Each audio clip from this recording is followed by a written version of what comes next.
Well, it looks like a lot of sunshine today, but not as windy across the Mid-South. Winds only around 5 to 10 miles per hour. So with that in mind, temperatures are going to hit the low 70s. We'll see a few high clouds roll in as we go through the afternoon, but a very comfortable day across the entire Mid-South. Look at this, low 70s for portions of West Tennessee, 71 Covington, Ripley, 71 in Dyersburg. Same story in Bolivar. As you go to the south, a little bit warmer, maybe some mid-70s. Clarksdale all the way back to Batesville, and as we go into eastern Arkansas, generally around 73 from Wynne all the way down to Helena. Let's talk about our next system though, because it will include some rain chances starting tomorrow afternoon, maybe north of Memphis. Not everybody's going to see rain tomorrow, but there could be a few showers out there. May have to watch for an isolated shower or storm later in the day Friday. Definitely some rain in the morning, but I think there could be some pop-up isolated storms in the afternoon. One or two of those could be strong, so we'll have to watch because an area of low pressure will be just to our north, and a much warmer and more unstable atmosphere will move into the Mid-South. Then that front kind of lingers across the area, so we'll leave off and on rain chances in the forecast through the weekend, but it's not going to be a washout. Look at how warm it's going to be. Notice the darker reds. Yeah, we're really going to warm up as we head into the weekend. Let's talk about the first chance of showers, though, as we go into tomorrow. Looks dry in the morning, but in the afternoon, there could be a little batch of showers, mainly from Blytheville to Dyersburg back to Jonesboro. That will be the prime area to see any rain. Otherwise, as we go into the weekend for Beale Street Music Fest in the evening hours, we're thinking that temperatures will be in the 70s. Yes, we'll have about a 30% chance of a pop-up shower or storm. Hopefully we can keep those away from the event. But as we go into Saturday, again, most of the activity would likely be in the early morning hours. Still can't rule out a pop-up shower in the evening. I think the best chance is probably going to be Sunday evening, as we'll see evening showers start to develop, especially after 7 o'clock. Of course, we're going to keep you posted on the Action News 5 First Alert weather app as we go through the weekend, and Ron Childers will be tracking the latest on all this as well on Action News 5 at 4, 5, 6, and 10 o'clock the next couple of nights. Look for temperatures in the 7-day forecast to go above average the next several days with those off and on rain chances. Again, not a washout on any given day, but we'll stay in the 80-degree range heading into early next week with lows in the mid-60s. Okay, during the winter months, we have to worry about a lot of things. We have to worry about our pets, our plants, and our pipes, of course, during those freezing conditions. We also got to worry about those trees. You know, those trees out there. Are they dead? Is it just winter? Are the leaves going to come back in the spring? A lot of questions out there for some people who may or may not know what's exactly going on, and that's why we're bringing in our arborist, Nathan Baker from Jones Brothers Tree and Landscape. He's back on the digital desk with us this morning. Nathan, how are you? I'm good. How are you doing today? Doing well, thanks. So, you know, a lot of times on my way home, I will see some of the trees that I guess are used for almost like a fence a little bit. You know, I guess they're of the pine tree variety, and a lot of them are dead. And I wonder, my wife and I were wondering, is it because they were planted during a certain time and we had that hard freeze right around Christmas time, that Christmas weekend? How do we know when it's dead or when it's just hibernating, for lack of a better term? All right, so there's a couple things you can do. And as far as your first point, asking about timing for planting, really the winter months are a great time to plant trees because the roots have a chance to harden off. So that's not going to be part of it. But how you can check these trees is you can go and you can scratch with like a fingernail or a key or a little knife, just a tiny spot on the stems. And if you see green underneath that outer layer of bark, that tells you that the tree is alive inside there. You may have some whole limbs that are dead, but it might not be the entire tree that's dead. So that's one of the first ways that you can check. Okay, that's good. That's good. So, what are some other kind of good rules to just kind of follow when it comes to whether a tree is gone or a tree is still salvageable? Okay, so there's going to be kind of 3 signs that your trees are in serious trouble. Okay, so the first would be if the trunk, so that main stem, if that has a split in it or if it shows peeling bark. The second would be weakness from the freeze could cause branches or even whole trees to fall down on your property. And in the last 2 weeks or so, we've seen a good bit of that with the whole tree failure and trees falling over. And the third thing would be to look for multiple branches with no living buds. Okay, so one important thing to know is that your evergreen trees and shrubs may have lost foliage this year, and the leaves that remain may look brown or burned, and this is to be expected whenever the temperatures dropped as low as they did. We had around 2 degrees, and when you take into consideration the wind chill, we're talking well below zero, and the trees in Memphis just are not used to that kind of cold. But that doesn't necessarily mean that your tree is doomed. But when you also notice the major issues, it's time to consult with an arborist. Yeah, I was going to say, like, what is the worst kind of weather that that is so harmful for some of the trees? Is it, an excess of water and some of the heavy storms that we've been dealing with, or is it the freezing conditions we had, for example, Christmas weekend? I mean, is it both? It's really a combination of all of them, right? So if we have a lot of rain and the ground gets saturated and soft, then you have some winds come through. It can topple trees very easily. And then if we have freezing rain, which we've also experienced, you could have limbs breaking or whole tree failure. And then the very low temperatures will cause individual limbs or buds to die on these trees. Okay, so now let's say, I go and I find out that there are, several trees that are dead. Now what do we do? Give us the next steps. Okay, so think about your shrubs that are usually green all year. So you're talking about the evergreen trees planted in a row. Those are green all year. Could be holly trees, could be little cypress trees or arborvitaes. Now, if they have brown leaves, the name of the game is waiting. So we may not know until spring that these trees may be dead. They may leaf back out. And then another thing to keep in mind is that if you have flowering shrubs like azaleas or magnolias, is a lot of those blooms may not happen this year because of the freeze damage, but the shrub or the tree may still live throughout the season. So it might need just that one recovery year before it can really start giving that good color again. All really good ideas and really good advice, Nathan. Is there anything else that we can touch on with regards to this topic that our viewers who are watching should know? Okay.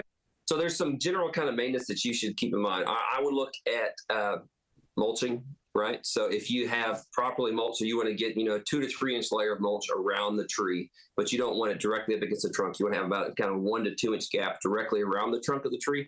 And if you mulch that can help keep the soil moisture at proper levels. Now, right now, that doesn't seem like a big issue, right? Because we're getting plenty of rain, the ground is wet. But now, once we hit summer months, this is going to help because these trees will have the soil moisture that they need to grow and to keep thriving. If you see major damage, such as cracked trunks, cracked limbs, it would be a good idea to get an arborist to evaluate that tree and help you safely remove those limbs if needed. Okay. Well, listen, Nathan Baker, we really appreciate you, Jones Brothers Tree and Landscape Arborist. Thanks so much. Great insight this morning. We appreciate it. Oh, thank you so much for having me on. Good morning, everyone. Andrew Douglas in the Action News 5 digital desk. We often associate acne breakouts with our teen years, but for so many Americans out there, breakouts aren't just a distant memory. In fact, acne is the most prevalent skin disease right now, affecting up to 80% of people at some point during their lives. Let's talk about acne, some of the causes, and what we can do to help ourselves with the one and only Dr. Pimple Popper. Dr. Sandra Lee, dermatologist, is with us here on the Action News 5 digital desk. Dr. Lee, thanks so much for joining us. How are you? I'm fine. How are you guys? We are doing well, thank you very much. So, so tell us, what is the cause of acne primarily?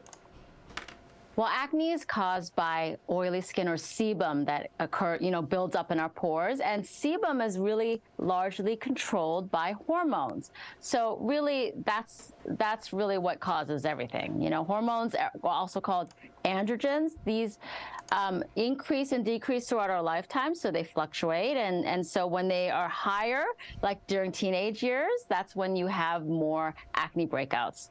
And so actually, though, throughout your life, it can really fluctuate and go up and down, so that, you can get them when you're 50. You can even get acne when you're in your 50s and your 60s. So it doesn't really matter your age or your gender.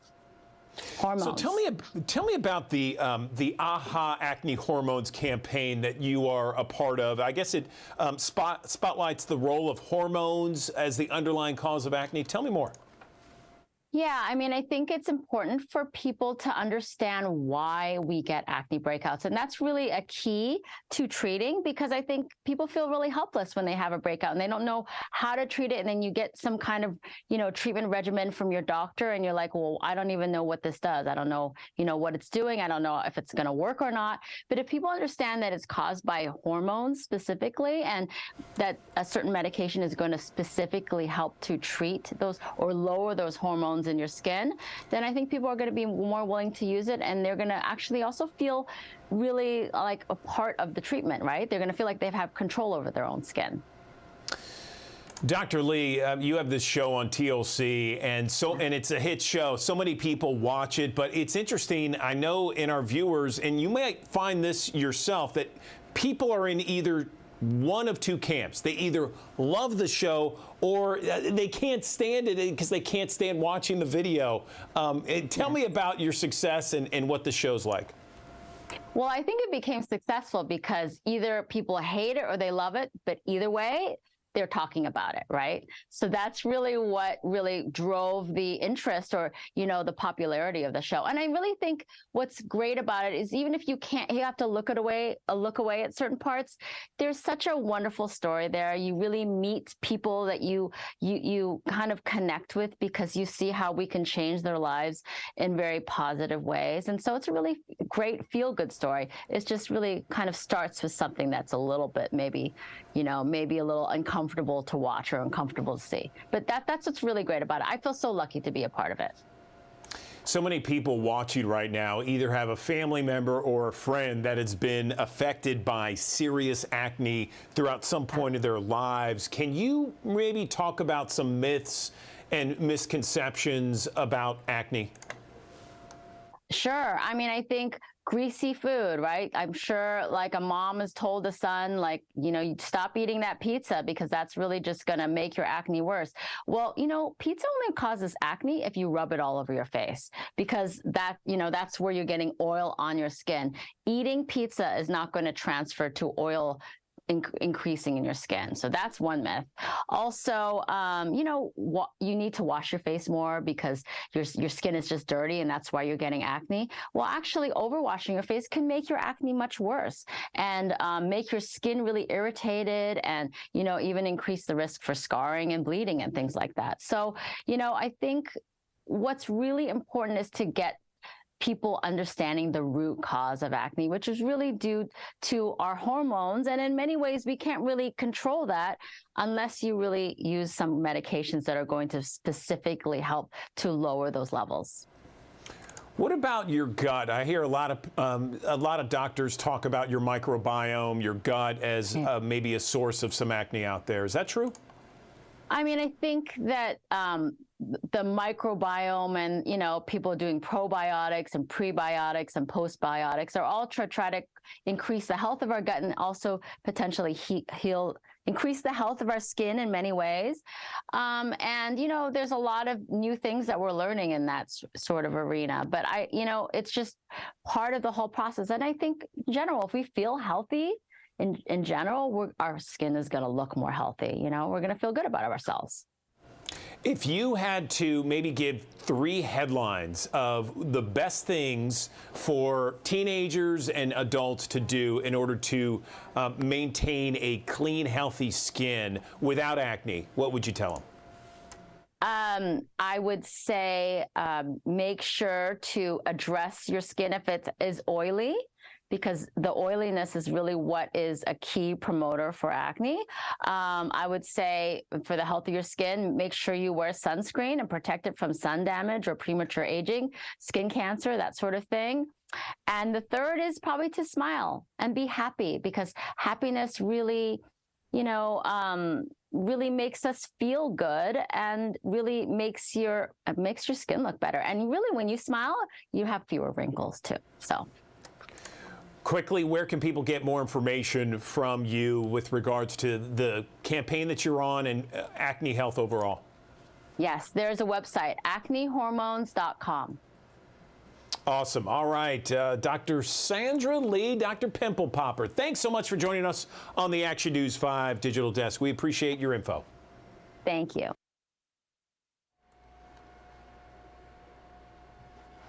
Amanda Hansen here at the Action News 5 Digital Desk. I want to take a live look from our High 5 camera here in Midtown Memphis. That sun is shining. A little chilly this morning, so hopefully you grab the jacket as you head out the door. Things are going to warm up as we head out throughout the rest of the day. It's Wednesday. Hope you're having a good start to your day. We're halfway through the week. A lot of people excited. Memphis in May kicking off this weekend with Beale Street Music Festival. It's just one of those staples here in the city of Memphis that people look forward to each and every year. And another thing I guess people expect this time of year during Memphis in May, chances of rain. What's the weekend going to look like? Is it going to be Mudfest for Beale Street Music Festival? Let's go ahead and get that breakdown from meteorologist Spencer Denton. Well, it looks like a lot of sunshine today, but not as windy across the Mid-South. Winds only around 5 to 10 miles per hour. So with that in mind, temperatures are going to hit the low 70s. We'll see a few high clouds roll in as we go through the afternoon, but a very comfortable day across the entire Mid-South. Look at this, low 70s for portions of West Tennessee, 71 Covington, Ripley, 71 in Dyersburg. Same story in Bolivar. As you go to the south, a little bit warmer, maybe some mid-70s. Clarksdale all the way back to Batesville, and as we go into eastern Arkansas, generally around 73 from Wynne all the way down to Helena. Let's talk about our next system though, because it will include some rain chances starting tomorrow afternoon, maybe north of Memphis. Not everybody's going to see rain tomorrow, but there could be a few showers out there.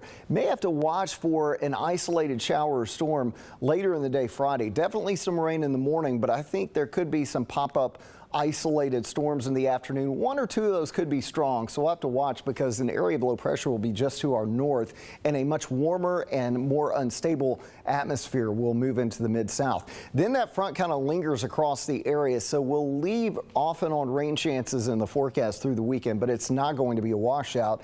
Look at how warm it's going to be. Notice the darker reds. Yeah, we're really going to warm up as we head into the weekend. Let's talk about the first chance of showers, though, as we go into tomorrow. Looks dry in the morning, but in the afternoon, there could be a little batch of showers, mainly from Blytheville to Dyersburg back to Jonesboro. That will be the prime area to see any rain. Otherwise, as we go into the weekend for Beale Street Music Fest in the evening hours, we're thinking that temperatures will be in the 70s. Yes, we'll have about a 30% chance of a pop-up shower or storm. Hopefully we can keep those away from the event. But as we go into Saturday, again, most of the activity would likely be in the early morning hours. Still can't rule out a pop-up shower in the evening. I think the best chance is probably going to be Sunday evening, as we'll see evening showers start to develop, especially after 7 o'clock. Of course, we're going to keep you posted on the Action News 5 First Alert weather app as we go through the weekend, and Ron Childers will be tracking the latest on all this as well on Action News 5 at 4, 5, 6, and 10 o'clock the next couple of nights. Look for temperatures in the 7-day forecast to go above average the next several days with those off and on rain chances. Again, not a washout on any given day, but we'll stay in the 80-degree range heading into early next week with lows in the mid-60s. All right, another live look at our High 5 camera in Midtown Memphis as a lot of you begin to start your day. All right, let's talk about some of our big stories that we're following this morning. We've been talking about all morning long in our morning show. Shelby County District Attorney Steve Mulroy says the autopsy for Tyre Nichols is nearly complete. There's been so many people waiting for those results and what they're going to present. Tyre died 4 months ago after being beaten during a traffic stop near his home. The district attorney says the autopsy will prove that Tyre died from his injuries.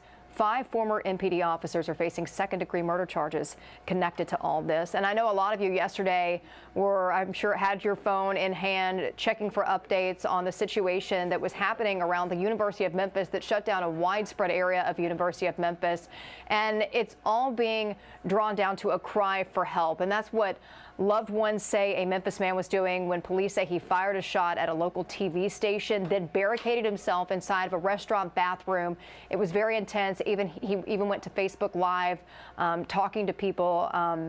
Action News 5's Bria Bolden shares their concerns and what one mental health expert says we can all do. As police took 26-year-old Jared Nathan into custody, his mother shared his struggle with his mental health over his life. I think the mental health started at 13, 14 years old, ma'am. I think it started then. His mother, Marsha McKinney, said her son spent time at Lakeside Behavioral Health System and shared that he had been shot several times by his father's friend back in October. McKinney said Nathan's actions Tuesday were a cry for help. My son is drunk. Then his mama gonna get him some help.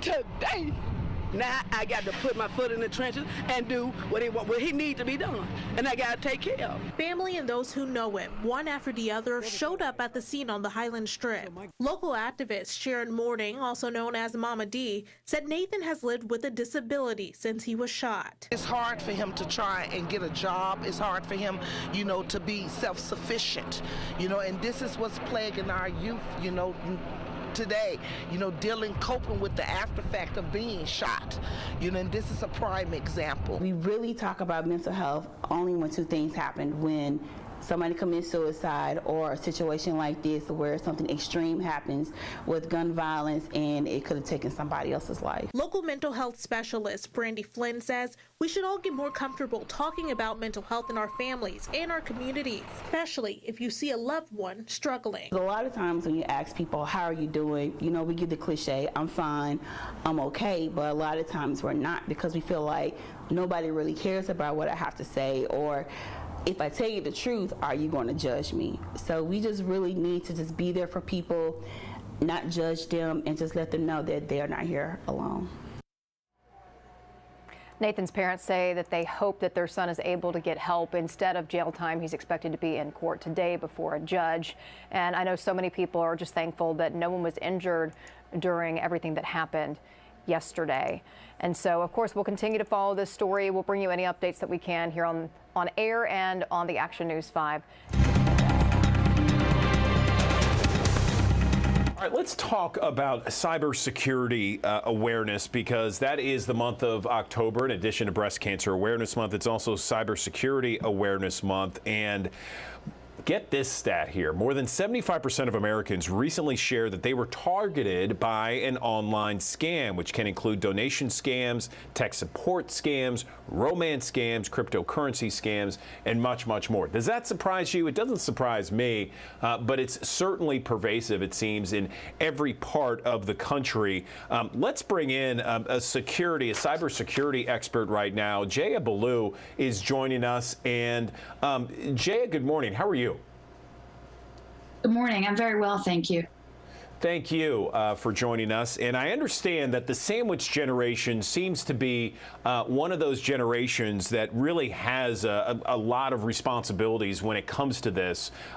Sandwich generation, my understanding is that, because I'm a part of it, you have aging parents and you have kids. The kids tend to be skewing a little bit younger. Is that what the sandwich generation is? Let's define it for everybody.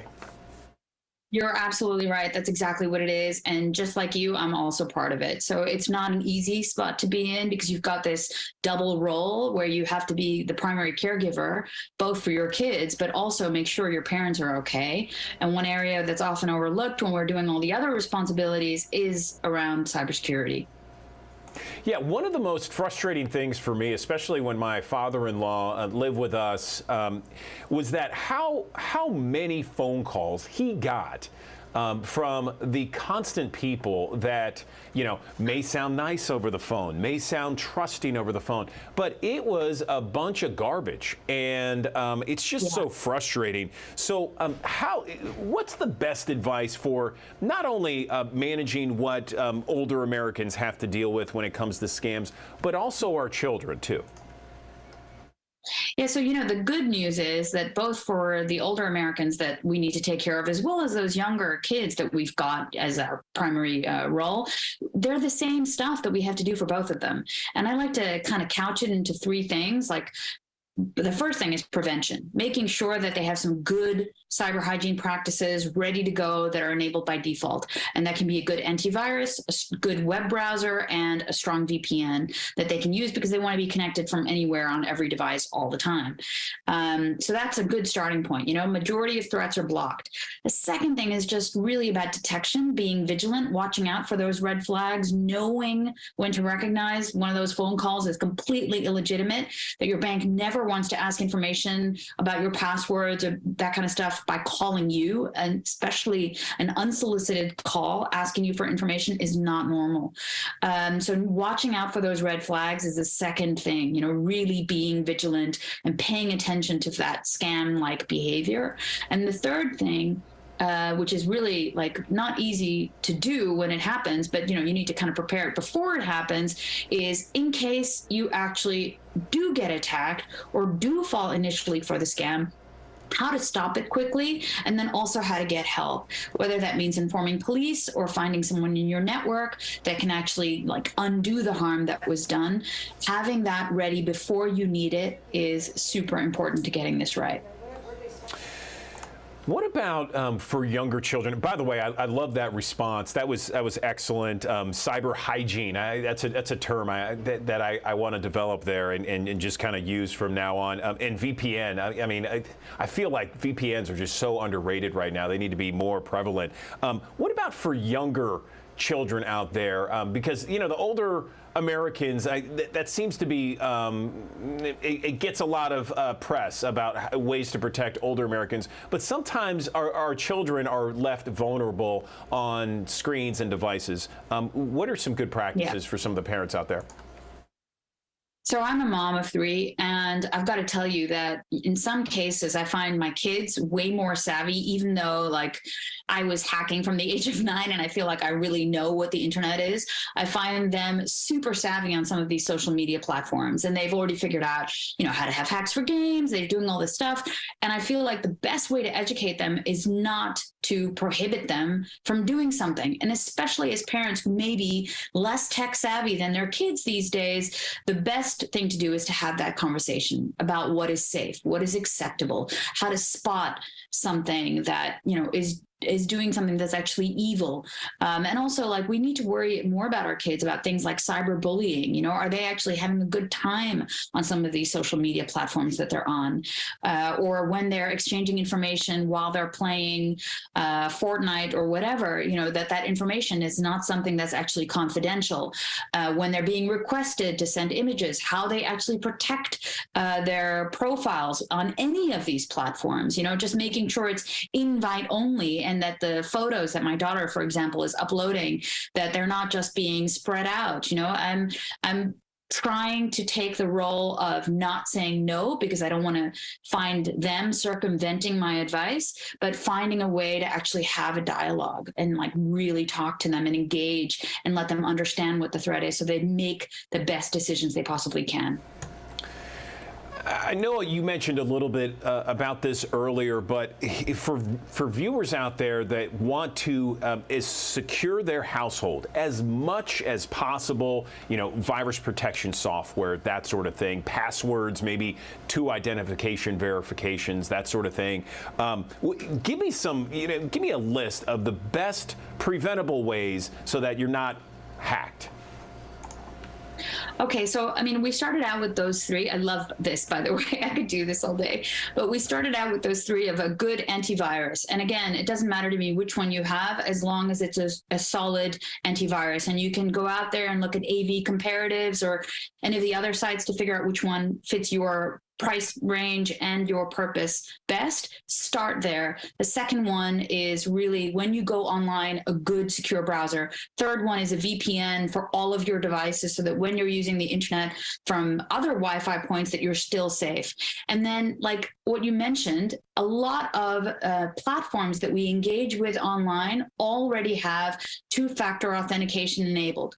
We as users, though, need to turn it on. There's some user involvement in order to be able to use that benefit that's already there. So I urge everybody on the platforms that you use, whether it's Instagram or Facebook or whatever it is, WhatsApp, etc., Signal, turn on that 2-factor authentication mechanism that's there. If you don't know how to do it, Google that for the platform that you're using. You'll find an easy set of instructions. The other thing about passwords, now, I have to tell you, this is a drama, and it's always been the worst thing ever. People do not like complex passwords because they don't remember them, so they wind up writing it on a sticky note or losing it or whatever. So the best thing is to have a unique password for everything you're using, and then to manage that with a password manager. So the easiest way to do that unique password for every site and then having it slightly complex is to let it go into a password manager, and there's a bunch of good ones out there. Pick one. Make sure you use it, consistently, use it across your different devices, and already that will make a huge amount of difference. There's also like small things that I like to point out, which is really when you are getting links in emails, just don't arbitrarily click. Try to find out where that link is taking you, and then you can better click that by yourself by typing it in if that's a valid and legitimate email. Try to have, for sensitive information, an offline channel, like a phone call that you can make to verify that that's legitimate requests that you're actually getting. I know you got to wrap up a little bit here, Jaya, but what about social media with our youngsters out there? They're on it a lot. What are best practices for social media? Well, again, my thing that I do with my kids is to just agree on a certain amount of screen time to monitor usage. And one of the things that I did with my son very early on is that we actually read the terms and conditions of the platform that he was using. And it sounds absolutely horrible and a terrible thing to do with your Sunday afternoon, but it's actually really useful because then they suddenly understand that they're being followed and tracked even when they're not on that social media platform. And all of that off-platform activity about them is used to collect information about all of their browsing behavior. And so when my son found that out, he actually said, you know what, I don't want to do this now. This is not the goal. We want to empower people to embrace online technology and be having some concept of digital freedom when they go online. But again, it begins with the dialogue. Just start the conversation. I think that's a great thing to do in this month of cybersecurity awareness. What a novel concept, reading the terms and conditions. I love it. Is there anything else we can go to for more information, some of the things that you've said? It's been fantastic. Where can our viewers get that information online? Well, just start at the Avast.com sandwich generation site. So www.avast.com sandwich generation. And we have a bunch of resources there. There's an online quiz to test your awareness, stuff that you can print out and share with your parents. Just start there. I think a good starting point is, already means you're doing a lot of good effort for the future. Well, Jaya Ballou is the Avast Chief Information Security Officer, and great tips, great conversation. Thanks so very much. We appreciate it. Thank you so much for having me. All right, an evening with Groucho. I don't know if you heard, it's coming to the Halloran Center May 6th. Dubbed nothing short of masterful by the Chicago Tribune, award-winning actor Frank Ferrante brings his acclaimed stage portrayal of the legendary comedian right here to Memphis. And we got a treat today because we have Frank here on the digital desk with us this morning. Hey, Frank, how you doing? Wonderful, thank you. Appreciate your time. Hello to everyone. Yeah, I'm glad to have you on the show. We'd love to be able to kind of get a preview of some of the great performances that come out to the Halloran Center. I'm familiar with Groucho Marx, and just from looking at the video, it's quite the portrayal. Tell us a little bit about the show and what people can expect May 6th. Thank you. Thanks for the opportunity. It's a comedy with music, and whether you know Groucho or not is incidental. It's a show that I've done for over 35 years around the world, in New York and London and in Bartlett many years ago. But it's a lot of, it's improv and it's storytelling and songs, and it's all centered around this great character of Groucho Marx, who, in my opinion, was the greatest comedian the country's produced. Very fun and very fast moving and really fun for all ages. I've enjoyed making new generations of fans around this humor. Yeah, it's great stuff. It looks like it's a very entertaining show. And like you said, people that aren't familiar even with Groucho can come out and have a good time, get to know this legendary comedian. And I know you were saying that you've been doing this for decades, doing this show. I know you mentioned coming to Bartlett. That's actually my hometown.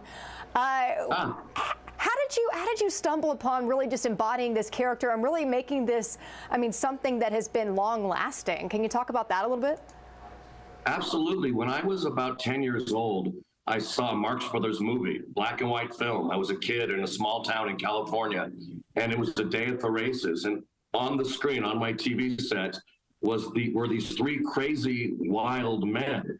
Groucho with the cigar and the mustache, and the wisecracks, and the brother Harpo, who was silent and played the harp, and Chico, who played the piano and had an Italian accent. And they were just wreaking havoc, and it was exhilarating. And I never laughed that hard in my life. And so I went into my local library and started researching everything about the Marx Brothers and comedy. And that just continued to evolve. And I studied theater. And when I was 22 years old, I graduated from school, and I was cast by Groucho Marx's son to portray Groucho Marx from age 15 to 85 in a show. And so that's what happened. It was a great honor. So I was in New York and London performing as Groucho. But to get to your question, there was just something so wild and free. And Groucho's such a great physical comedian and verbal comedian. And he's irreverent, and he does things and says things we could only dream about doing. And as a shy kid, I found him so exciting. And that's what I try to do in the show, is to remind people of how exciting he was as a comedian, physically and verbally, all those great lines and scenes. But my favorite part really is the improv. A third of the show is improvised and audience interactive. Every show is different, and I take great joy in still performing it. I've done over 3,000 performances worldwide. Never played downtown, right in Memphis. So that's the Orpheum, the Halloran, is one of those theaters that the Marx Brothers would have played back in the day 100 years ago. So I'm excited to be in Memphis. Yeah, I always love to hear the backstory when it comes to how people kind of get into these roles and things like that. And I thought it was interesting, too, you talking about being shy. And probably for you, it was a way for you to kind of like get behind a character and be able to maybe embody something that you typically wouldn't because of being introverted in that way. And I love the fact that there is so much improv, too, because like you said, every show is going to be different, right? Absolutely. And that's something that grew over time, to tell you the truth. When I first did the show in school, it was pretty straight. I did the songs and I did stories, and the stories are wonderful. Like I said, you don't have to know anything about Groucho because his life is interesting. So he's this great American life. He's a survivor who made good. But slowly I started like doing, when someone would cough or come in late and I'd make a joke and I'd get huge laughs. And I thought, oh, this is what's working. And Groucho Marx used to do that in movies like on stage in Animal Crackers and Coconuts. And he had a TV show called You Bet Your Life for 14 years, from the late 40s through early 60s. Welcome, You Bet Your Life. Say the secret word and divide an extra $100. It's a common way, something you see every day.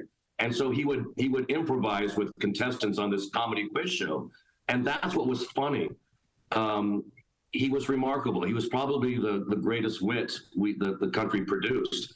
And so I started improvising more and more, and some of the set material, some of the songs I'd cut out in lieu of the improv, or I'd get rid of some stories, because that's what audiences like, because it's happening right then and there. It's right there, right in front of people, and they know they're getting something no one else is getting. That's fun. And I surprise myself sometimes. I have no idea what's going to happen from night to night, nor does my piano player, Gerald Sternbach, who's also flying in from Los Angeles. He's played for Carol Burnett. He's played for Mel Brooks. So I got this great support musically. But the improv is exciting. I recently became friendly with Bobcat Goldthwait, the comedian who was best friends with Robin Williams. And he paid me the best compliment. And Bobcat said to me, "You remind me of Robin," which was like, Robin Williams was one of my heroes, just like Groucho Marx is. So that came over time, but it's like anything. It's the more you do, you hope, the better you get. So what audiences will get in Memphis is the culmination of about 38 years of developing the show. I do other things, acting and directing, but this show has been a constant in my life.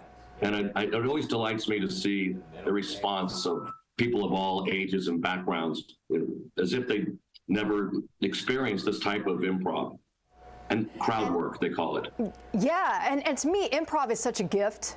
I mean, and the fact you have a great, I know you were talking about the pianist that is on the show. I mean, they're able to pivot with you and they can kind of read your moves and what you're going to do. But I mean, improv like that is a gift, and to be able to get that audience reaction and to kind of keep the rhythm going, I mean, that's really awesome. And I like the fact that it's a different show and it's always something, it keeps it new and exciting for you as well.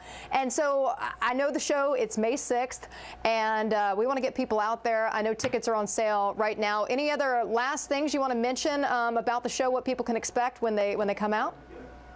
Well, thank you. They should expect the unexpected.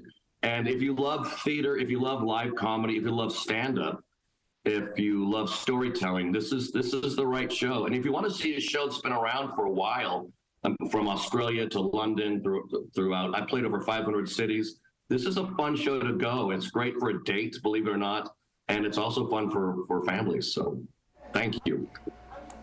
Well, Frank, it's been a true pleasure having you here on the Digital Desk. And while you're in Memphis, by the way, I want to ask you, is there obviously you've been to Bartlett before, anything you're wanting to do while you're in town, or any favorite spots or any places you want to make sure to hit up? You're going to have to tell me, but for me, it's barbecue, barbecue, barbecue. Oh, yeah. Well, there's an unlimited amount of places, and all of them are just delicious depending on what type of dry rib, wet ribs, brisket. I mean, right. You can't go wrong with any place in town. So we look forward to having you May 6th, and I know it's going to be a great show. You have a great morning, all right? Thank you. Take care, and thank you for your time. Absolutely. Hey, let's one more time talk about the details here. So May 6th, tickets just $37.50. Great price. I mean, something for the whole family. And like Frank mentioned, a great date night. So head over to orpheum-memphis.com and get those tickets now, because I know they're going to go fast.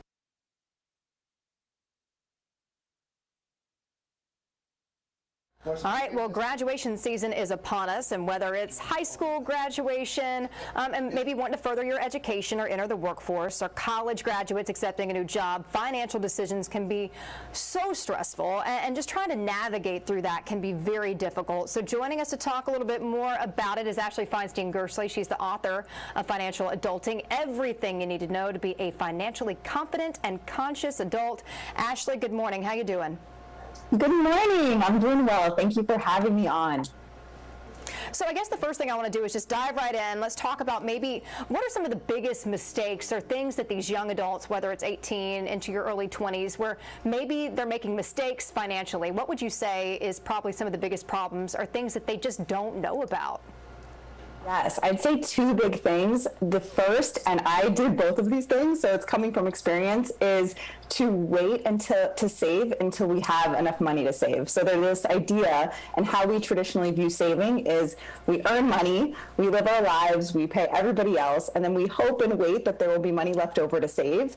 And in my experience, that just doesn't work for most people. Even when we get a raise, there's still not money. So I would say pay ourselves first, pay yourself first is something that I would highly, highly recommend. And then the other is not having a plan. And I know that budgets get a bad rap. We think they might be restricting, they might limit our fun, but I view them as an act of self-love, because when we have a budget, we have a plan, we have peace of mind, we can build in things that are fun and have no guilt as we spend them, and just have clarity about where our money is going and reach our financial goals. So I would say not having a plan and waiting to save until we make more money are the two biggest mistakes that I see.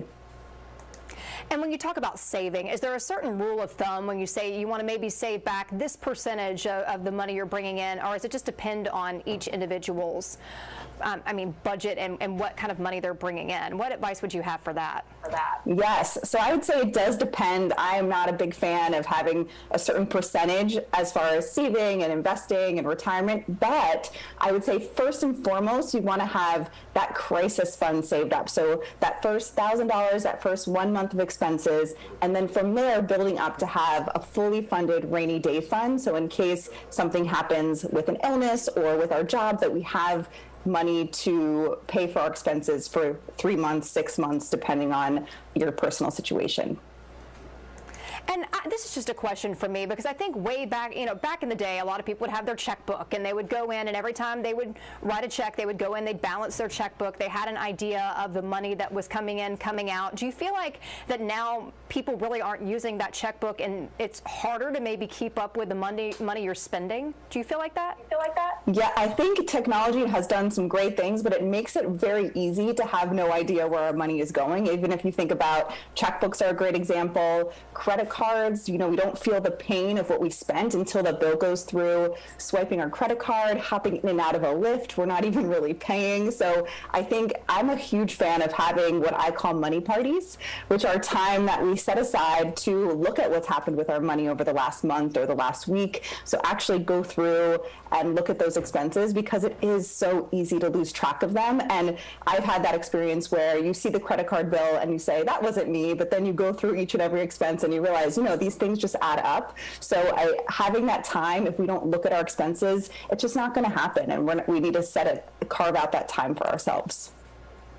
Do you feel like that generation, you just get out of high school, you're coming out of college, that little group right there, a lot of times they're finally getting out of the house, they're starting to support themselves. Do you think that some of the biggest mistakes start off with credit cards, and maybe every time you go to a store and they say, well, you get 20% off if you apply for a credit card? Do you feel like that this generation can sometimes fall victim to that when it comes to credit cards? What are some of the biggest mistakes? Yes. So I actually was one of the people who had that happen to me, and I didn't even understand how credit cards worked. I remember by the time I paid my bill, I had so many late fees. And so I do think there's this idea that it actually is something that I wish I knew when I graduated from school, that most people, we don't learn about this. And I'm seeing it more and more being taught in schools, which is wonderful. And I know parents want to be sharing this information with their kids, but they might not feel like they're equipped to do so. And so I do think there's this feeling when we graduate that we're the only ones who don't understand, and there can feel this like taboo of talking about it and asking questions. And what I've found is that most of us don't understand, and we're all learning as we go, and we're learning the hard way. And so I do think that helps to feel less alone as we navigate this. But then also, yes, to really, I think there's a lot working against us when it comes to personal finance, and that we're not educated about it. There's like with the credit card, there's probably 50 pages of small print that I could have read to understand it.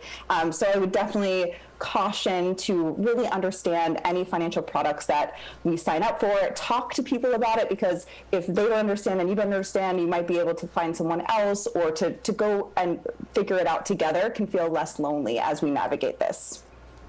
I remember when I was in starting in college, credit card companies, they actually would set up booths on campus, and you would end up getting a credit card, and it would have this incredibly high interest rate, but you weren't educated on what to even look for, what to consider. So I mean, I can see how credit cards can really get people into trouble. I do want to switch gears though. Student loans. When a lot of people rely on student loans to be able to go to school, what kind of advice would you give when people start looking to see how much they need to be borrowing? Because they do have to pay that back at some point. Yes, so when we're going to, there's actually a chapter in the book dedicated to debt. So understanding credit cards, understanding student loans. And I think when we think about financing college, there are a lot of pieces that fund the pie. So there could be grants, there could be financial aid, there could be federal loans, there could be private loans. But at the beginning, when we're trying to figure out how much to take out, ideally we can minimize that pie. And in interviewing some experts on student loans for the book, I found that people actually can negotiate with their universities on what they're able to help them provide. In the worst case, that they say no, but then you're able to take out less debt, and then also to shop around with those private loans, just because we might think that that first offer we get is the best offer that we're going to get, but actually the offers can vary as far as interest rates. And when we're talking about numbers that are that big, it can make a huge difference if we're paying a 6% interest rate or an 8% interest rate or a 4% interest rate on our student loan. So I would say try to reduce the amount as much as possible, and then shop around for the best rate on those private loans. Good advice. Now, for those that are maybe graduating college, they're getting into the workforce, what are the biggest pieces of advice that you would want to send to them as far as their finances go?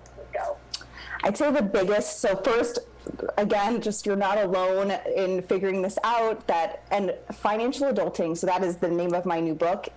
Being a financial adult is about taking small, consistent steps. And so I think sometimes with a lot of different goals, but specifically our finances, we view improving in that area that it has to be this overnight transformation, that I wake up, I spend the whole weekend making my financial plan, and I'm a new person. But that sets us up for failure because it's too much of a jump. And so taking small, consistent steps that are manageable, that feel like we can keep improving, I think is the way to go, because then we're improving and learning all year round. And then something that I wished that I did more of, and I know that so many looking back at the beginning of their careers wish they did, is start saving for retirement, because when we're starting young, we have so much time to allow our money to grow and compound, and it just makes it so much easier on us later. And that money is coming out pre-tax, typically when it's a 401k, so it actually feels less painful than you'd expect. So I'd say, looking back, that's something that a lot of people that I talk to wish they put more aside for retirement and let it grow for them. And we've talked so much here at the Digital Desk about debt and what debt can do as far as your mental health and various other things that it can do. Do you feel, I love the name of the financial adulting. I love that. But do you feel like that one reason you decided to put this book together is because a lot of times people build up that debt while they're young, and then after they get out of college, they've built up all this debt as they're starting their new job. Do you feel like a lot of that debt ends up getting built up early on in life, and then you're just spending time trying to pay it back? Definitely is a big part of stress in the younger generation, and something you mentioned about the booths during college and getting a free t-shirt and having, understanding that when we're paying that minimum payment, it isn't actually potentially making any dent in the balance, and our credit card could still be growing. So there's so much there, and I do think there's so much shame. First of all, there's a lot of stress around debt, especially when we're starting our careers and we might not have a lot of extra income to go towards those debt payments, but then also just the shame that comes with debt. And so I first love to talk, in the book I talk about what debt is, and it's really just money we owe for something we bought. It doesn't mean we're bad or that we did something wrong, or it could be a certain time in our life, it could be a mistake we made. But from there, really, I think sometimes when we have so much shame around the debt, it has us even not look at it. So I take everyone through a 3-step process to make a plan to manage and pay down debt by starting with looking at what it actually is. And that can be as stressful as that sounds to list out all that information. It can be really eye-opening. And then once we know what's happening, we can make a plan to manage it. So always better to have that information than to not look. And educating yourself about what you need to know is so important. And you were mentioning about paying that minimum. I had a friend that during that age time, between 18, early 20s, she got a bunch of credit cards and she told me, she's like, just pay the minimum payment. And I'm like, this is terrible advice. I guess any final points you want to make before we let you go? I'd go back to that taking small, consistent steps. And you mentioned earlier why I wrote this book. And because so many of the things that you're mentioning are things that I made mistakes with. And I studied finance, I worked in finance, and I still knew nothing about my own finances. And so this is something that we are not set up for. So we want to learn as much as we can. And my goal is, in writing this book and in the work I do, that others don't have to make the same mistakes that I did and can progress through their financial lives with a lot less stress and potentially heartache. Well, Ashley Feinstein Gerstley, the author of Financial Adulting, Everything You Need to Know to Be a Financially Confident and Conscious Adult. Thank you so much for joining us and sharing some really great advice and some really good tips for our viewers this morning. Thank you for having me. All right, we have an update for you here at the Action News 5 Digital Desk. Now, there was a fire this morning at this Marathon gas station. This is in Whitehaven off of Horn Lake and Rains Road. We're now learning that this is an arson case that is being investigated now. So Sydney Gray was out here a little bit earlier, and from what we understand, this happened around 5:30 this morning. There wasn't a lot of information, but you can see the volume of firefighters that responded out there, several different units out there working to put this blaze out. They brought out the ladder trucks to be able to fight it from above to make sure that they could keep it as contained as possible. Now, we saw smoke, Sydney saw smoke, rather, when she first got out to the scene. But again, this now being confirmed as an arson that's being investigated this morning.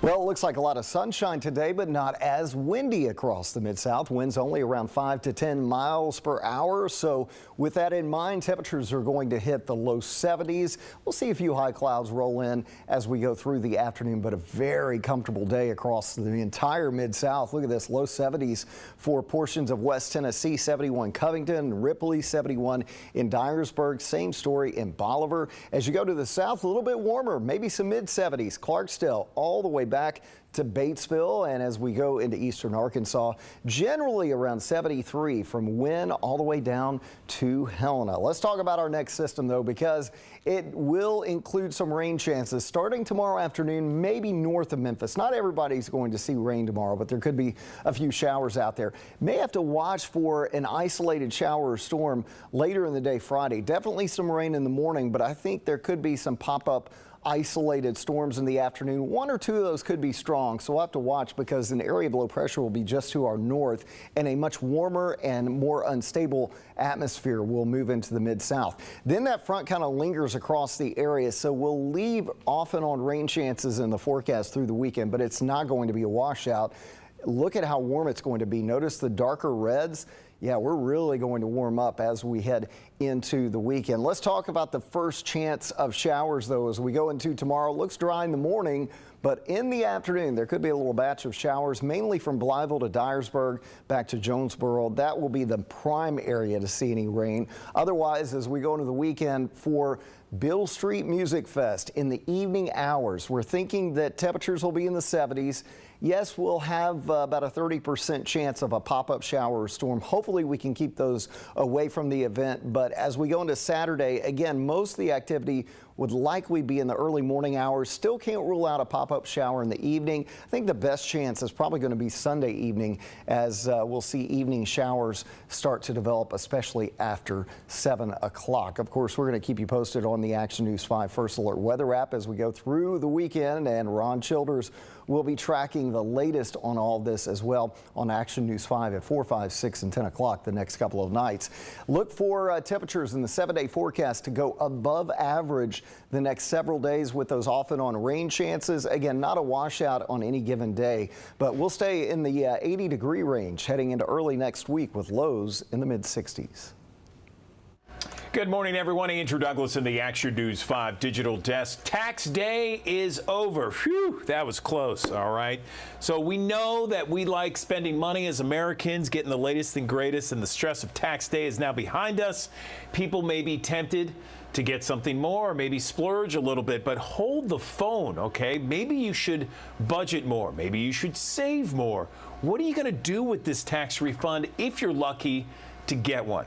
Let's bring in someone that's going to help us with that. Stephanie O'Connell Rodriguez, a nationally recognized financial expert and author, is here at the digital desk to really talk about maybe some better choices of how to handle that tax refund. And Stephanie, I got to ask, what do you think is the first thing that people should do if they get a refund? Good morning to you.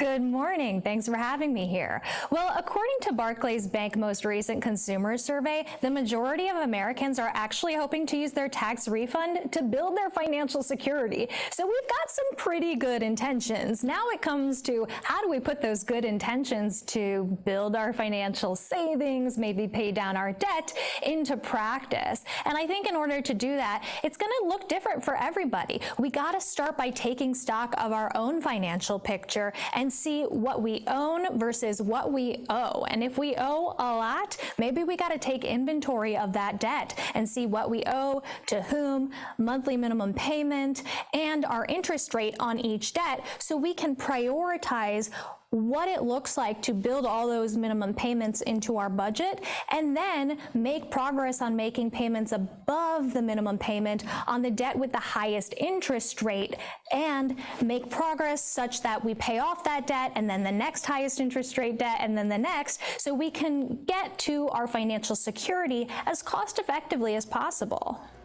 Yeah, I mean, it's, you know, it's not the sexiest thing to say, hey, wait, you got a big chunk of change. You can't go to Europe or the Caribbean. No, you got a budget. You got to pay off that debt, put some into savings. I mean, I think that is a great first start. Why is it, though, that so many Americans have just a hard time on saving there? Because we're supposed to have, like, what, 2 months of cash reserves just in case for emergency purposes, right? That's right. At least 2 months in emergency savings, ideally maybe 6 months, maybe more. After the pandemic, we had people out of work for more than 6 months. So you always want to think about, you know, what's the financial security I need and the emotional security I need to get through another potential financial emergency. Now, when you're trying to figure out how to prioritize this along with your other financial goals, it's really important to make sure that you're making the most of the savings that you do have. So if you go open up a savings account at your local brick and mortar bank, oftentimes you're getting very, very low interest rates on that savings account. And we always talk about, I want to make my money work better for me. But if you're getting 0.35% interest on your savings, which is around the national average, you're really not getting a lot there. So I like to shop around with my savings like I do for anything else. And I really like online high yield savings accounts, which offer interest rates much, much higher than the average. Barclays, for example, has a high yield online savings account with a very high interest rate. They've got no minimum balance requirements, no monthly maintenance fees, plus the FDIC insurance. And as you mentioned, people are having a hard time building up this kind of savings, and that's because prices have been on the rise. Inflation has been the big story these last couple of years. Most recent numbers, 5% increase year over year on our cost of living. And that's not just the vacations, the exciting, sexy stuff. That's the stuff we need, like our groceries, like our housing payments. And so if you really want to build this stuff into your budget, I like to make saving, debt payoff, investing a line item on the budget, just like I do those other expenses.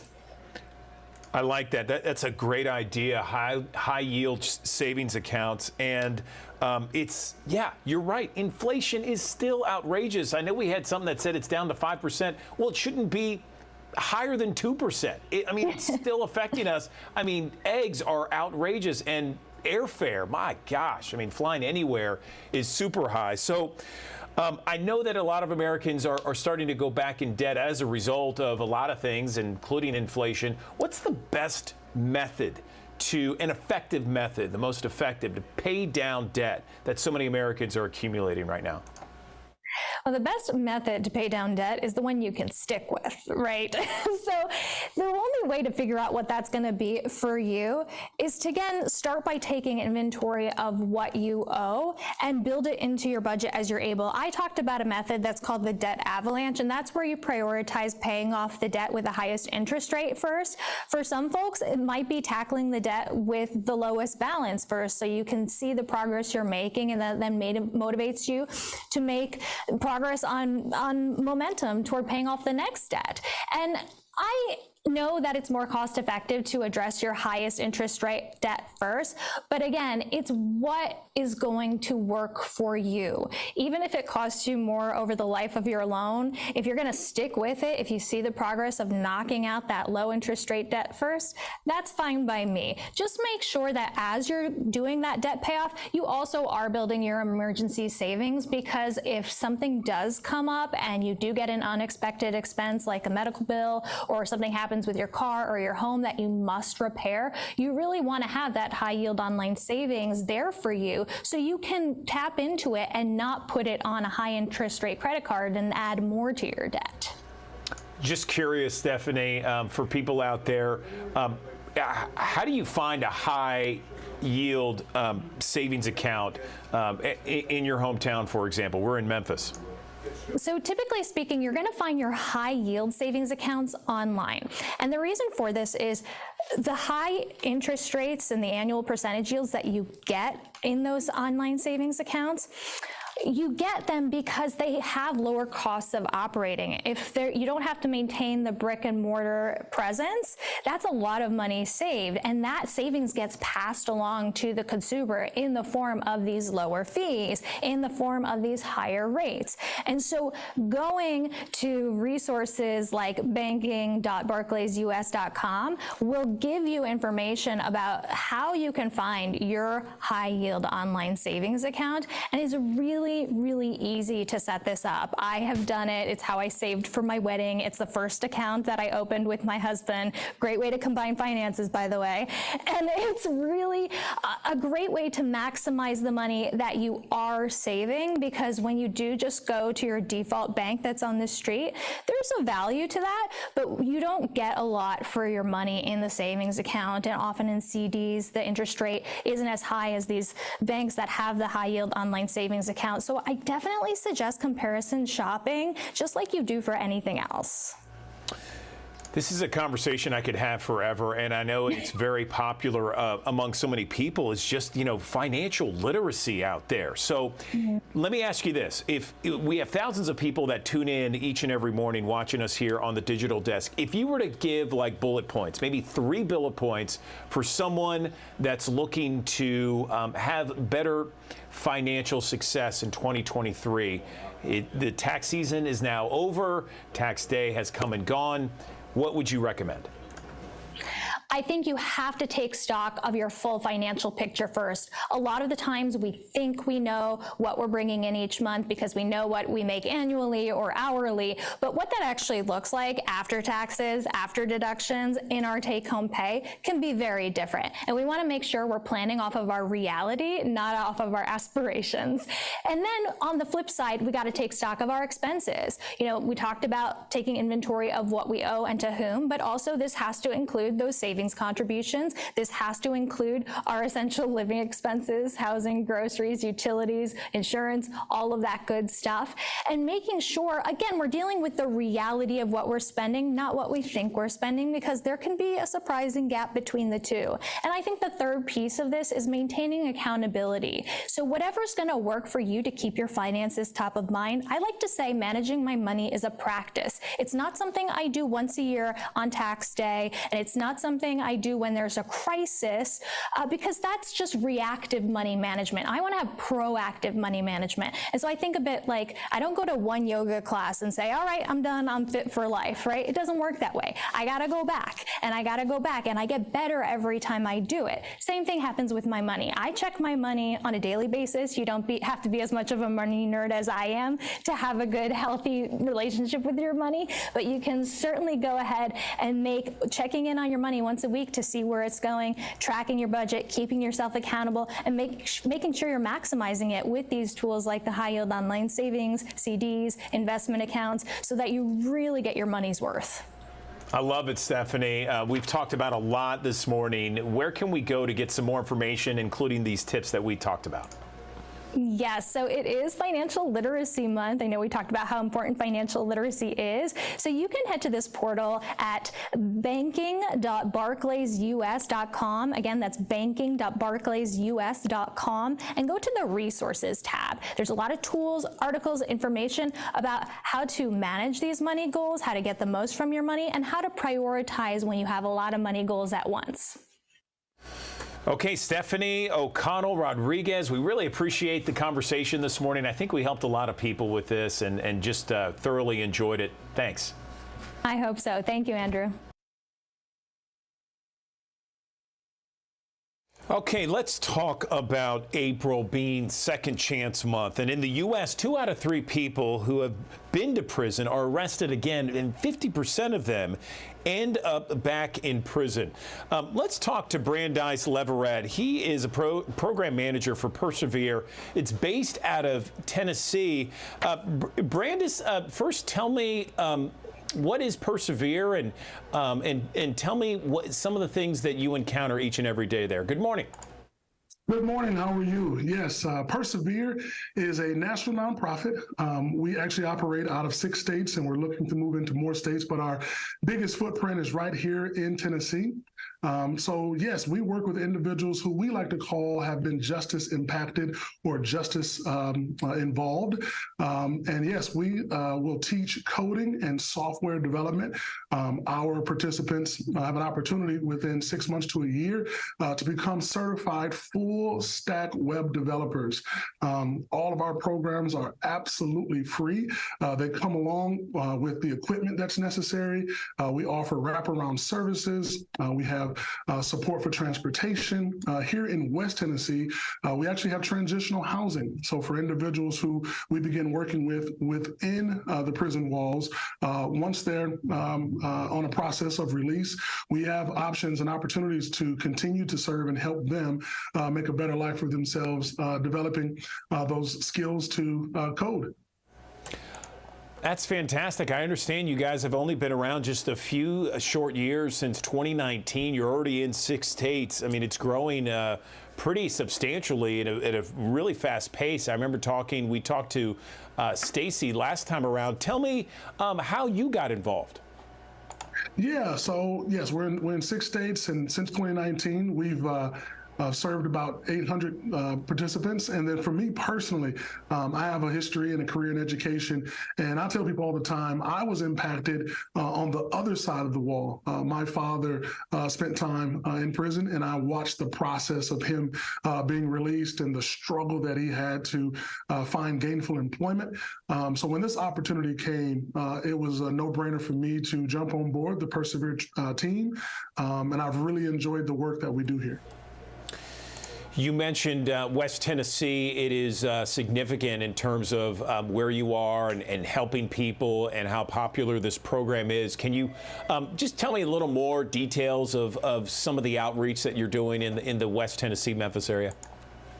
Yeah, here in West Tennessee, again, we have our 2 programs. One is called Tech Alliance, and another one is called Families First.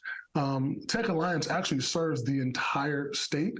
And then our Families First program, which is supported by the Department of Human Services, serves West Tennessee and all of its counties here in West Tennessee. And that program in particular not only works with adults, but it also works with students. It also works with young people between the ages of 9 and 18. Again, those services are provided for free. We offer career readiness, life skills support, and we have certified mental health counselors on staff who support the work that we do. And then when it comes to partners, we partner with a ton of organizations here in Shelby County and then across the state.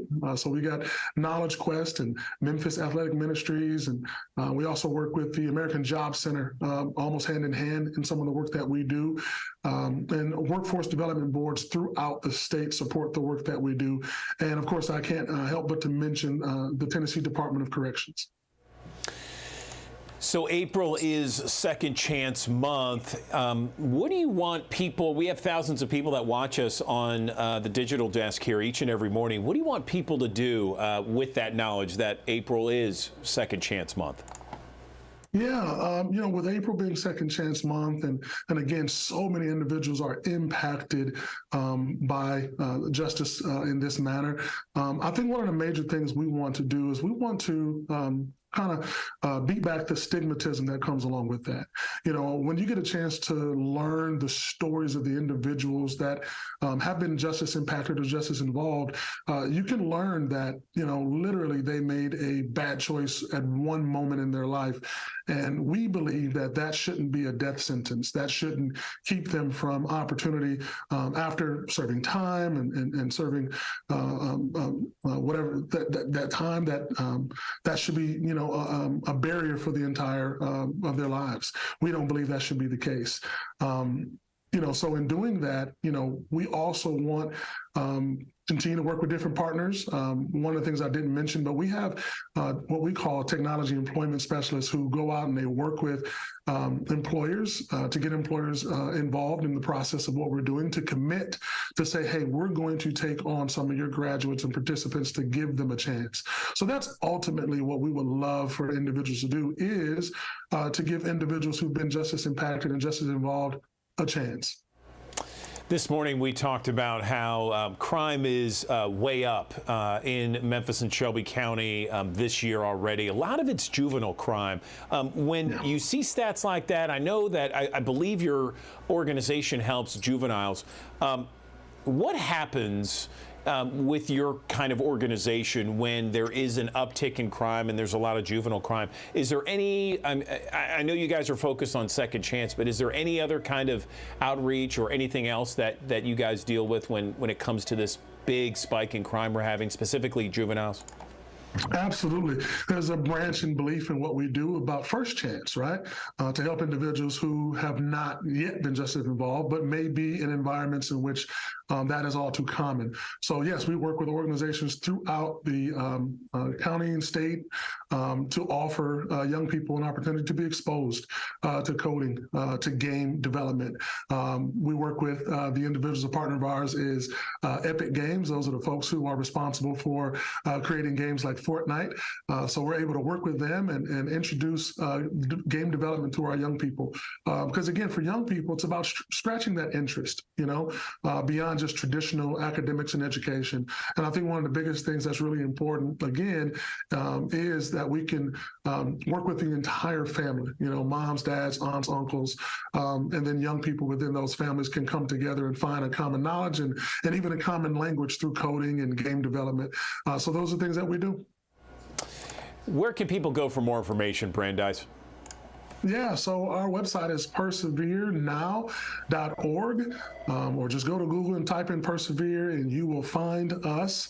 And then this week, in honor of Second Chance Month, we're working with the individuals at Center for Employment Opportunities, and we're going to have a resource fair with tons of employers right here in the city who are going to be at the Lester Community Center on Saturday morning, starting at 10 a.m. And we will have that resource fair there. There are going to be a ton of organizations and employers that are ready to interview and give people a chance. Okay, Brandeis Leverett with Persevere, we really appreciate your time. Good luck with everything this month, throughout the year, and God bless you guys. You guys are doing some amazing work. Thanks very much. Thank you very much. For decades, fluoride has been added to most of our tap water to help protect against cavities. But now studies are addressing how much is too much when it comes to fluoride and whether it can cause problems, especially in infants and expected mothers.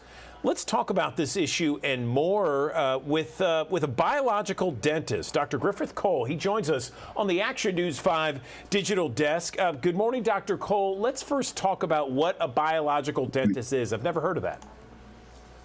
Good morning. Thank you for having me. Yeah, so we're more like whole body dentists. We work like a functional medicine doctor in that we look at more than just fixing what's going on in the mouth. We want to know the underlying causes of the symptoms. Why are they getting cavities? Why do they have infection? So we dig a little deeper and we treat the whole person, really. We're also very concerned with materials, and so we don't work with anything that we know is toxic to the body, like mercury, nickel, and even fluoride. That's excellent. All right, so that's perfect to set the table here for this discussion. I'm really looking forward to this discussion because I've had so many debates with various family members and some friends who hate fluoride, who hate the idea of fluoride in tap water. I mean, it was put in tap water back in the 40s to address the issue of cavities. There's been a lot of studies out there that have talked about the toxicity to people's bodies with fluoride. And now there's what I'm reading is that there may be a link when it comes to IQs and infants and children. Bring us up to speed. I will. So you're absolutely right. Too much fluoride can negatively affect most of our organs in our body. And now we know brain function and activity. And how we know that is the National Toxicology Program, which works under Health and Human Services. Their job is to look at substances that are harmful to the environment and let us know. And they looked at these reports and found absolute brain impairments, including lower IQ, as you mentioned, in babies born to pregnant moms who ingested fluoridated water during pregnancy. Now, I've always heard, Dr. Cole, that the amount of fluoride that's in tap water is so small and so minute that it wouldn't really affect people's bodies. Is that, I mean, I guess that's one argument, but, you know, my thought is, well, if it's any kind of poison, why put it in at all? I mean, do the negatives outweigh the positives? Where currently is this issue? Because I've seen some communities across the country removing it from their tap water because there's been such a backlash. Yeah, so your statements are absolutely accurate in that there are many people who are now realizing that not only is it not effective, it's not doing its intended function, but it's actually very harmful. And keep in mind, too, that fluoride, when you get fluoride in your body, when you drink it, your body can only metabolize and get rid of about half of that. So the other half stays in your body indefinitely. So this is an accumulative effect, right? And that's the problem with it. Drinking it is not what we need to do. So, and now we know that we are getting too much. And in fact, Health and Human Services has lowered the level that's allowed to be added to water supplies because they're noticing children are getting these spots on their teeth, this tooth fluorosis, these white spots. Every 2 out of 5 kids has that now in this country. And we get it in these other things too, right? Like bottled drinks, we get it in some dietary supplements, mouth rinses, toothpaste, and even a lot of prescription medications. So there's just so much of it. Even if you try to avoid it, and you're hopefully in some community where you don't have your water fluoridated, you're still being exposed to it. So you got to be careful of that. So let's talk about some alternatives out there. I know that there are a lot of alternatives that I see at health food stores, for example. They big labels on the toothpaste that says no fluoride toothpaste or fluoride free, that sort of thing. Is that what we should be looking for? Give me some alternatives. Yeah, I feel that way, and I'll just speak for myself. I mean, I don't think that we need fluoride in any form, but there'll be plenty of dentists out there that will tell you it works topically, and they're right. You can apply it to your teeth topically and get some kind of anti-decay effect. It's unnecessary, but it does have that effect. So you know, I always tell people the same thing, and it's just simple principles that we learned a long time ago.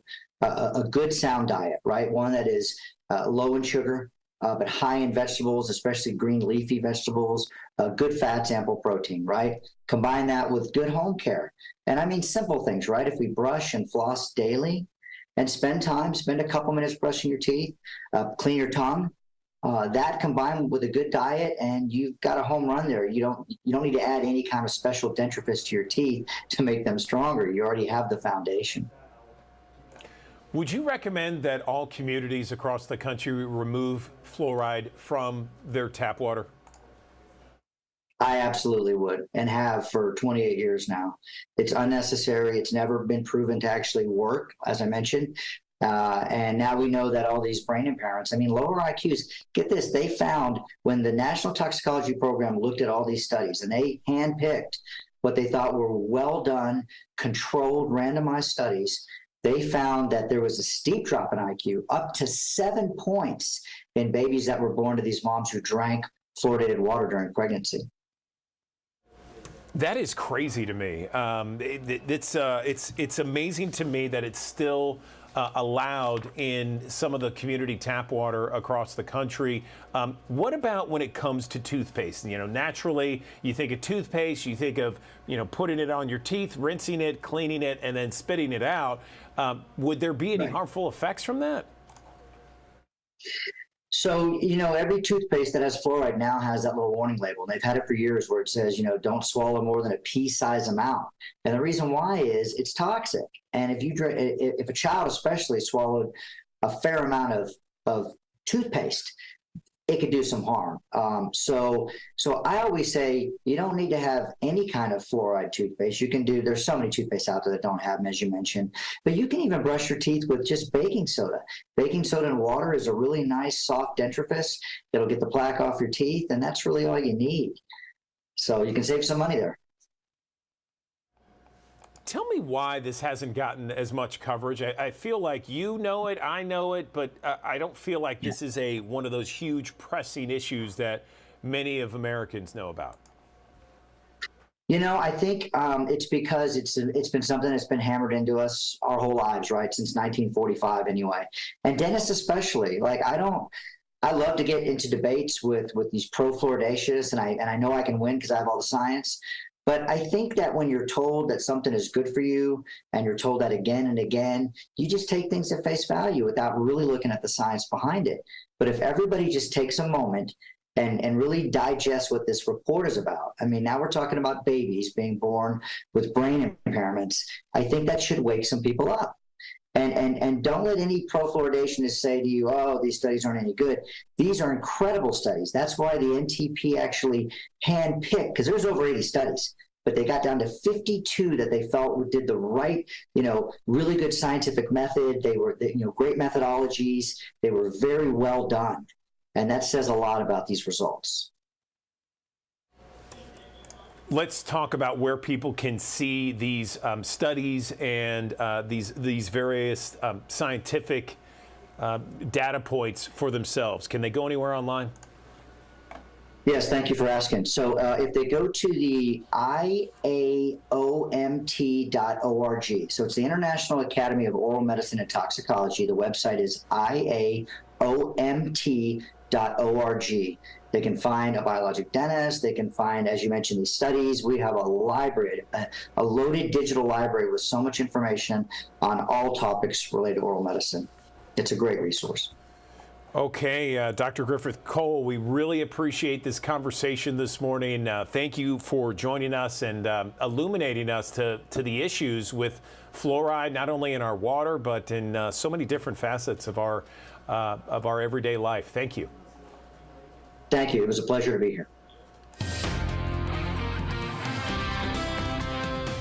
Well, it looks like a lot of sunshine today, but not as windy across the Mid-South. Winds only around 5 to 10 miles per hour. So with that in mind, temperatures are going to hit the low 70s. We'll see a few high clouds roll in as we go through the afternoon, but a very comfortable day across the entire Mid-South. Look at this, low 70s for portions of West Tennessee, 71 Covington, Ripley, 71 in Dyersburg. Same story in Bolivar. As you go to the south, a little bit warmer, maybe some mid-70s. Clarksdale all the way back to Batesville, and as we go into eastern Arkansas, generally around 73 from Wynne all the way down to Helena. Let's talk about our next system though, because it will include some rain chances starting tomorrow afternoon, maybe north of Memphis. Not everybody's going to see rain tomorrow, but there could be a few showers out there. May have to watch for an isolated shower or storm later in the day Friday. Definitely some rain in the morning, but I think there could be some pop-up isolated storms in the afternoon. One or two of those could be strong, so we'll have to watch because an area of low pressure will be just to our north and a much warmer and more unstable atmosphere will move into the Mid-South. Then that front kind of lingers across the area, so we'll leave off and on rain chances in the forecast through the weekend, but it's not going to be a washout. Look at how warm it's going to be. Notice the darker reds.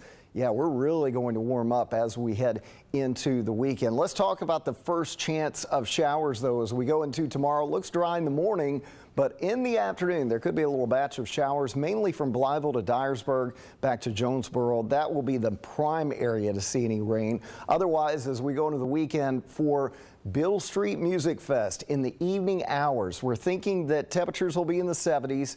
Yes, we'll have about a 30% chance of a pop-up shower or storm. Hopefully we can keep those away from the event. But as we go into Saturday, again, most of the activity would likely be in the early morning hours. Still can't rule out a pop-up shower in the evening. I think the best chance is probably going to be Sunday evening as we'll see evening showers start to develop, especially after 7 o'clock. Of course, we're going to keep you posted on the Action News 5 First Alert weather app as we go through the weekend, and Ron Childers will be tracking the latest on all this as well on Action News 5 at 4, 5, 6, and 10 o'clock the next couple of nights. Look for temperatures in the 7-day forecast to go above average the next several days with those off and on rain chances. Again, not a washout on any given day, but we'll stay in the 80-degree range heading into early next week with lows in the mid-60s. All right, let's talk about rooftop parties on the Peabody Hotel in downtown Memphis. Boy, they have been going on for decades. Like, we're talking 80 years to be exact. Kim Clark takes us to the top of the Peabody rooftop in our 5-star story. Check it out. If you can handle heights and heart-stopping rope courses in the trees, then Go Ape Zip Line at Adventure Park on North Pine Lake Drive at Shelby Farms is definitely for you. It's pretty awesome. Lauren Hansel is the assistant site manager, and although I'm no fan of heights, she helped me conquer. Rooftop party season has begun again, high atop the Peabody Hotel in the heart of downtown Memphis. These rooftop soirees have a long history. 84 years we have been having parties on the rooftop of the Peabody Hotel. According to Kelly Brock, the hotel's director of marketing and communications, the hotel's rooftop parties began in 1939 after the east end of the roof was enclosed, becoming the Skyway Ballroom. And that was when they really started having rooftop parties out on the roof, as well as parties in here in the wintertime and during the rain. And it was the place to be for big bands and for swing dancers. All of the big national acts, the touring acts, performed here for sometimes weeks at a time. You had the Andrews Sisters and Lawrence Welk. You had Ozzie and Harriet, Tommy Dorsey's band, and George Hamilton. Yes, that George Hamilton, father to actor George Hamilton Jr., who spent a lot of time performing on the hotel's roof. And George Hamilton Jr. was actually born here in Memphis and spent weeks as a child growing up here at the hotel, watching his father perform here in the Skyway Ballroom and watching the Ducks in the lobby. The hotel's Sunset Serenades, as they were called back then, were also an important part of the entertainment industry as a whole. And this ballroom and the rooftop were one of the only 3 live recording sites for CBS Radio at the time. So you would hear broadcasts throughout the nation, live from atop the Peabody Hotel. The Sunset Serenades ended briefly in 1975 when the hotel closed, but started up again in 1981 after the hotel reopened.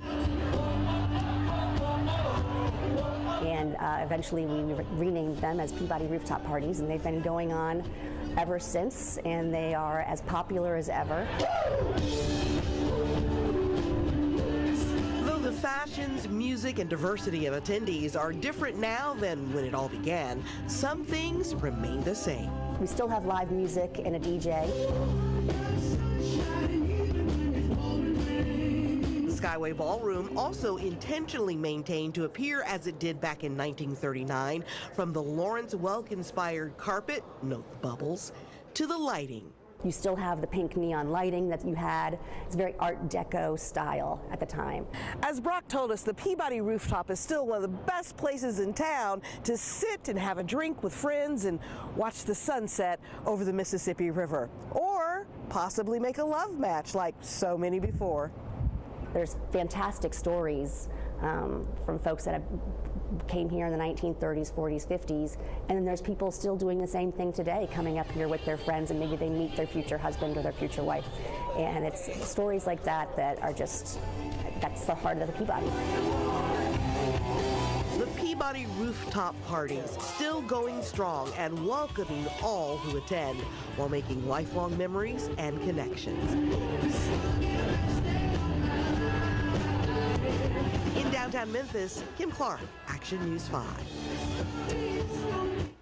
Kim Clark always getting the plush assignments there. Remember, those rooftop parties are every Thursday night from now until the season ends later this fall. Okay, let's talk about an upcoming breakfast that's happening 1 week from tomorrow. It's May 11th, and this is a breakfast with pastors to discuss all kinds of things, but the main focus is going to be crime and youth. And again, this is happening on May 11th. I want to talk now with Shelby County Commissioner Henry Brooks more about this breakfast. She joins us on the Action News 5 digital desk. Commissioner Brooks, it has been a long time. How are you this morning? I'm great. How are you? And you're right. It has been a long time. I'm doing well, thanks. So let's talk about this breakfast. Is it an annual event? Is it something that's been going on for a while now? And tell me about the focus of this year and how important this year's focus really is. Well, it's extremely important this year, and this is our first year. We're focusing, and our vision here is on crime and youthful offenders. What we're trying to do is bring together our churches and our schools and ask them to collaborate, to work with each other, talk about creative youth programs where we can engage children in constructive, structured activities after school, throughout the summer, and from this day forward. We understand that our children they're suffering from a lack of activities, recreation. Just in our schools need mentors. Our schools need individuals to come in and talk with our parents. So what we're trying to do is bring the schools and the pastors together so that they can both find the resources within that room that they need. Now, there are some churches and there are some activities that are already up and running. We may have some resources to help them out. But we wouldn't know that unless they come to the breakfast and share what they're doing in reference to youth activities to help children have something to do, help children who need homework assistance, help children with just life, just helping children survive and get through life at a young age. So we're asking our pastors to come out on May the 11th at 8:30 at Pursuit of God Church, and that's at 3759 North Watkins. And we're going to also have as our special guest, Sheriff Floyd Bonner. He's going to talk about the mini COAC unit that he's putting up in my district, District 7, at the corner of Chelsea and Brookins. We'll have a 24-hour patrol, sheriff's cars, sheriff's motorcycles, walking patrols, just everything in law enforcement that we need to try and get a handle on some of the negative activity going on in District 7. And hopefully this will, now what Bonner is doing is outside of his scope of work, but it's a pilot and he's willing. I reached out to him and he's willing to come in and help us in our efforts to curb some of the negative youth activity, and then, of course, get rid of some of this crime that's going on in District 7. And hopefully this will be something that we can just replicate throughout the city of Memphis. And we're excited, and we want to invite them all to come out. It's a free breakfast, This is not a campaign event. This is an event for stakeholders who are concerned about the conditions in our community. Commissioner Brooks, there has been so many different opinions from people about the problem when it comes to juvenile crime in our community. How do we solve it? Well, you know, that's why we're asking our pastors to come together and meet with our schools, because those are the principal agents in the community who have their hands on children. And I don't have the answer. If I had the answer, I'm telling you, I think I'd be a rich woman today. But I'm willing to work on it until we can get a solution. And I'm open to listening. I'm open to listening to those suggestions that our community members have, that our pastors have, that our teachers have, and other community stakeholders.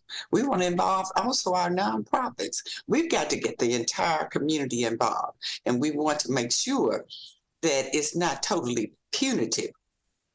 Now, sometimes we may have to be because it may be deserving, but then we also understand that there are children who are reaching out for help in some of that negative behavior, and we want to address it. Shelby County Commissioner Henry Brooks, we appreciate your time this morning. Good luck on the upcoming Pastors Breakfast 1 week from tomorrow, May 11th. Thank you so much for your time. Thank you. Have a good day. You do the same. Thank you so much. All right, so let's now switch gears and talk about the writers' strike out of Hollywood in California. It's already affecting what TV viewers can actually see. David Daniel has that and more in today's Hollywood Minute. I have an idea of what the show is going to be. Right now, the idea is reruns. Some late-night programs, such as The Late Show with Stephen Colbert and Jimmy Kimmel Live, began airing repeat episodes after the Writers Guild of America went on strike. It's the first impact on viewers of the WGA strike, which could shut down production on most television shows and keep films from going into production. The best Gran Turismo players in the world get a chance to compete in professional racing. Dude, this is real. I'm sorry. You really think you're going to take a kid who plays video games in their bedroom, you're going to strap him to a 200-mile-an-hour rocket? It'll tear him to pieces. Here's your first look at Gran Turismo, about a teenage gamer who wins a series of competitions to become an actual professional race car driver. David Harbour, Orlando Bloom, and Archie Madekwe star in the action film, which is based on a true story. Gran Turismo races into theaters August 11th. In Hollywood, I'm David Daniel. Stax Museum celebrating its 20th anniversary. Yesterday's event featured all kinds of cool things. It opened up tours to the newly renovated lobby, the gift shop, lounge, and introduction to the documentary theater. Former Stax Records Director of Artist Relations, founder of Soulsville, President and CEO Deanie Parker received a brass note on Beale. The event was marked as an educational celebration. Today, everything that happens on our campus is about educating. It's about empowering. It's about continuing that piece of the legacy of all the things that the Stax artists and the people who are a part of Stax Records, the things that they have visions of, their dreams, the things that they wanted to build. Okay, so the 20th anniversary celebration will be all year long with special events held each and every month. I want to tell you about the Beale Street Music Fest. It is rapidly approaching.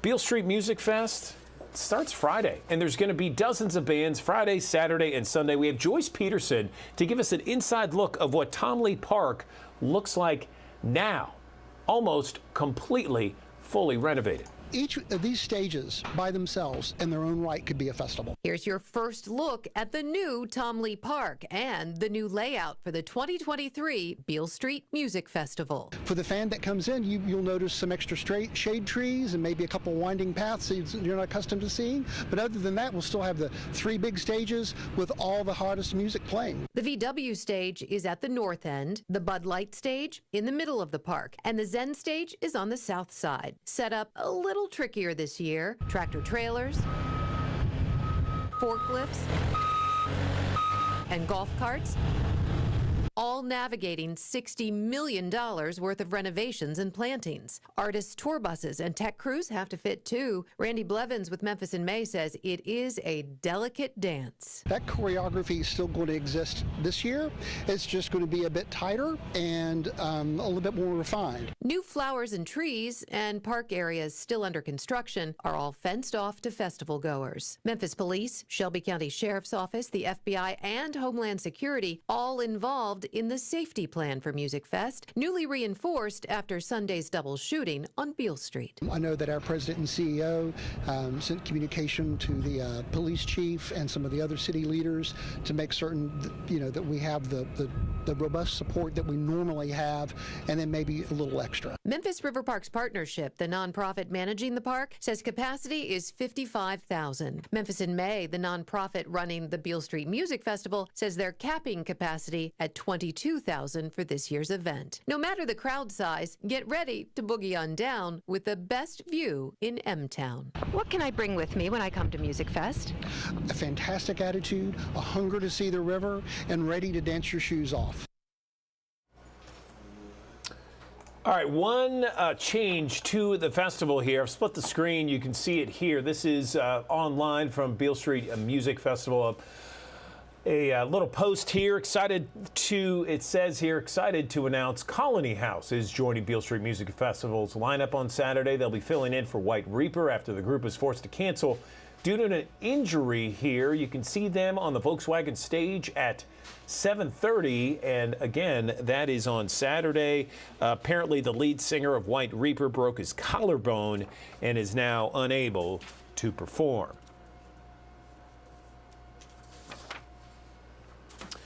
Want to also let you know that tickets are still available. You can go to our website, actionnews5.com. You'll find a link there to get tickets for all 3 days or just one particular day. $8.8 billion lost. That's according to the Federal Trade Commission, which received over $2.4 million, or reports rather, of identity theft, imposter scams, and other types of fraud last year. Carice Jackman has advice from AARP on how you can avoid becoming a scam victim. From imposter scams to credit card schemes, fraud reports continue to climb across the country. Consumer advocates from the Better Business Bureau and the AARP are hearing from people concerned about scammers targeting their personal information and money. We serve over 400 people every day who think that they might have been victims of fraud or even have a question about a fraud situation. That's why Amy Novziger with the AARP says they've recently issued a fraud survival guide that covers common schemes and how to protect yourself from them. We really want to bring people back to the basics when it comes to fraud and take some proactive steps that they can do for themselves. The first step is simple. It starts with what you have in your wallet or purse. Novziger says many people still carry personal information that scammers are just waiting to grab. There are a lot of people who are still carrying their Social Security cards in their wallet. That is a gold mine for a criminal if you lose it or if they steal it. So take your Social Security card out of your wallet. Novziger says it's also important to protect yourself against identity theft. A lot of people just still have the comfort level of writing a check, and criminals know that they can steal these, wash it off with a quick little chemical compound, and then rewrite that check for whatever amount they want. Do not put any of these checks in your outgoing mailbox, and really don't even put them in a big blue mailbox. Take them directly to the post office or consider some sort of e-pay. And then there's the all too common email and social media scams, where fraudsters often pretend to be a legitimate business. Novziger suggests doing a privacy check regularly on any of your social media pages. What you want to do is not allow anybody to friend request you that basically you don't know or have any connections with. This is a way that a lot of scammers victimize, their targets is through social media. So we need to do what we can to protect our social media pages. Small but quick fixes in your life to help fraud-proof your world. With this Watching Your Wallet, I'm Carice Jackman. All right, so each and every month, what we like to do is talk with Google, because a lot of times, we kind of get an inclination of what's happening in the world, what's happening in this country when it comes to the searches that Google gets each and every month or throughout a given time period to really kind of understand, what people are talking about, what they're looking up, how they're seeing certain things. And so each month we like to bring in a Google expert. We have Google technical expert Jennifer Jones joining us on the digital desk this morning. And Jennifer, good morning to you. I always like going and looking at kind of the odd trends, the odd news for the month of April as we review different things. And I have to say, nail art. Is there any explanation why nail art was one of the things that people searched in Google this month? How are you? I'm great, and I'm also quite interested in the huge trend of nail art. It's certainly something that seems to not be new. Last year, there were about 5 billion, with a B, billion global searches on YouTube for nail art. It's quite a trend, and it's something that we're seeing in an increasing popularity across YouTube and across the creator trends. Yeah, it's something that I'm actually going to have to Google later today, to figure out exactly what the deal is behind all this. But looking at some other searches, I'm seeing, entertainment, the Barbie movie, Coachella, of course, culture. We have Easter and Passover. No surprise there, along with Tax Day. Science, with Earth Day this month. I mean, a lot of things happening in the month of April. Did you see maybe more searches this month than previous months? Well, it certainly depends on the topic. You hit a few of the entertainment highlights, which are always popular among folks who turn to Google and across the globe. You're right, Barbie did drive the searches in April. No surprise there. It's a highly anticipated film, which is going to be directed by Greta Gerwig and packed with Hollywood stars, but a huge increase in searching for Barbie. And anything Barbie core or Barbie related this last month. Right, and it's interesting looking at everything that's happened in the month. I mean, NBA basketball, of course, we're in Memphis. The Grizzlies won last night and so they've made the series with the Lakers 3-2. I see that the NBA scoring record was something people searched, along with the Masters. Of course, that was just a couple of weeks ago, and pickleball. And we know everyone that loves pickleball is the first thing out of their mouth is, well, it's the fastest growing sport in America. I get that, but I guess now people are finally searching it now, huh? Yeah, you're right. And there's a lot of interest in general about the sport. There are people who are searching with a deeper interest in the sport who maybe have played for a while, who are searching, what is the best pickleball paddle to use. And then we've seen a large trend of just some basics about the sport, like what is pickleball? How is it played? Can you play it on a tennis court? So it seems that it's all over the map with the level of interest, but I don't think that it's going away. Yeah, there's no question. The local gym where I go, it's like pickleball courts have taken over some of the basketball courts.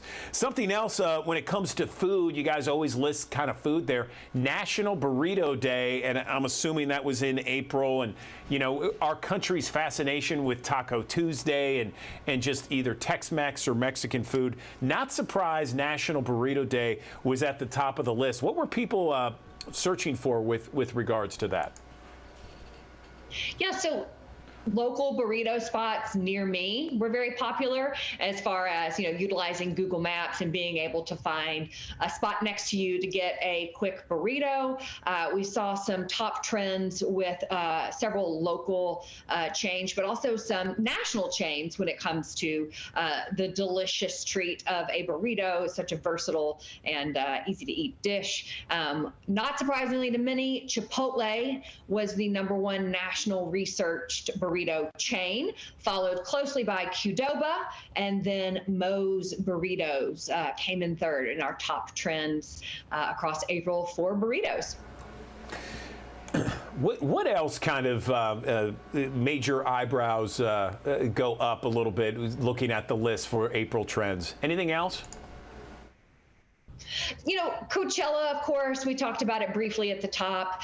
It was a hugely popular trend, one of our largest trends. A lot of folks wondering about how many people attend the 2-week festival in California, which is held every April. If you want to know, about 250 people over the 2 weeks of Coachella. And of course, a lot of folks were interested in headliner Frank Ocean, who took the stage on the first weekend, but then had a bit of a difficult set and wasn't able to return for the second weekend and was replaced by another band. And so a lot of people were searching about news for Frank and news for who was going to replace him. Okay, interesting. Well, we have our own Beale Street Music Festival coming up in about a week or so. So that's something that we're going to be watching. These are all fascinating. Just kind of see where the country is, the current events, that sort of thing. People are watching. I know that people can see these Google Trends for themselves. Tell us where we can find it. Yeah, you don't have to wait for me to come on a monthly basis. You can go anytime and see what is trending and what is spiking live at google.com/trends. Check it out and let us know what you think. Jennifer Jones with Google, we appreciate you breaking down the trends for April. Thanks very much. Always a pleasure.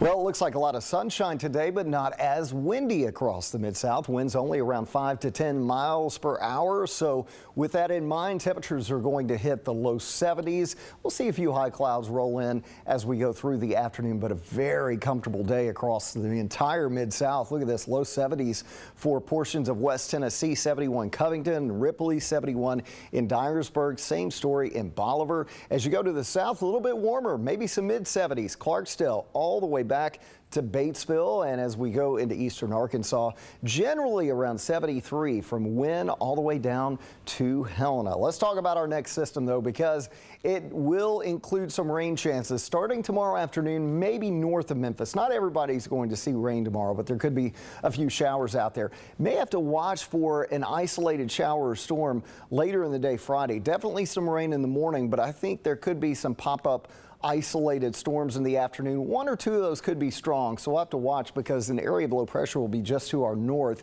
and a much warmer and more unstable atmosphere will move into the Mid-South. Then that front kind of lingers across the area, so we'll leave off and on rain chances in the forecast through the weekend, but it's not going to be a washout. Look at how warm it's going to be. Notice the darker reds. Yeah, we're really going to warm up as we head into the weekend. Let's talk about the first chance of showers, though, as we go into tomorrow. Looks dry in the morning, but in the afternoon, there could be a little batch of showers, mainly from Blytheville to Dyersburg back to Jonesboro. That will be the prime area to see any rain. Otherwise, as we go into the weekend for Beale Street Music Fest in the evening hours, we're thinking that temperatures will be in the 70s. Yes, we'll have about a 30% chance of a pop-up shower or storm. Hopefully we can keep those away from the event. But as we go into Saturday, again, most of the activity would likely be in the early morning hours. Still can't rule out a pop-up shower in the evening. I think the best chance is probably going to be Sunday evening, as we'll see evening showers start to develop, especially after 7 o'clock. Of course, we're going to keep you posted on the Action News 5 First Alert weather app as we go through the weekend, and Ron Childers will be tracking the latest on all of this as well on Action News 5 at 4, 5, 6, and 10 o'clock the next couple of nights. Look for temperatures in the 7-day forecast to go above average the next several days with those off and on rain chances. Again, not a washout on any given day, but we'll stay in the 80-degree range heading into early next week with lows in the mid-60s. Okay, have you planned everything out for the summer? Because so many people have, and guess what? The numbers are showing that international travel bookings right now are up some 200%, more than 200%. It's a crazy number. People not only want to travel, they want to go international. They want to see the world. Let's bring in Megan Cooper with AAA to talk more about this number. An extraordinary number, but I have to say, Megan, my family and I this past spring break, we went to Costa Rica, and it was fabulous. Our producer, Amanda Hansen's got an amazing honeymoon plan internationally. I mean, I can totally get it. People are just ready to go. What are some of the reasons? So people are more comfortable with traveling. So, we've seen that trend over the last couple of years, but people are ready to go. They're ready to get out and see new places. And, we're seeing that reflected in our travel bookings. So we're up 200% on international travel bookings compared to last year. The biggest increase we've seen is in hotel bookings. That's up over 300% compared to last year. So people are comfortable, they want to get out, and they just want to see the world.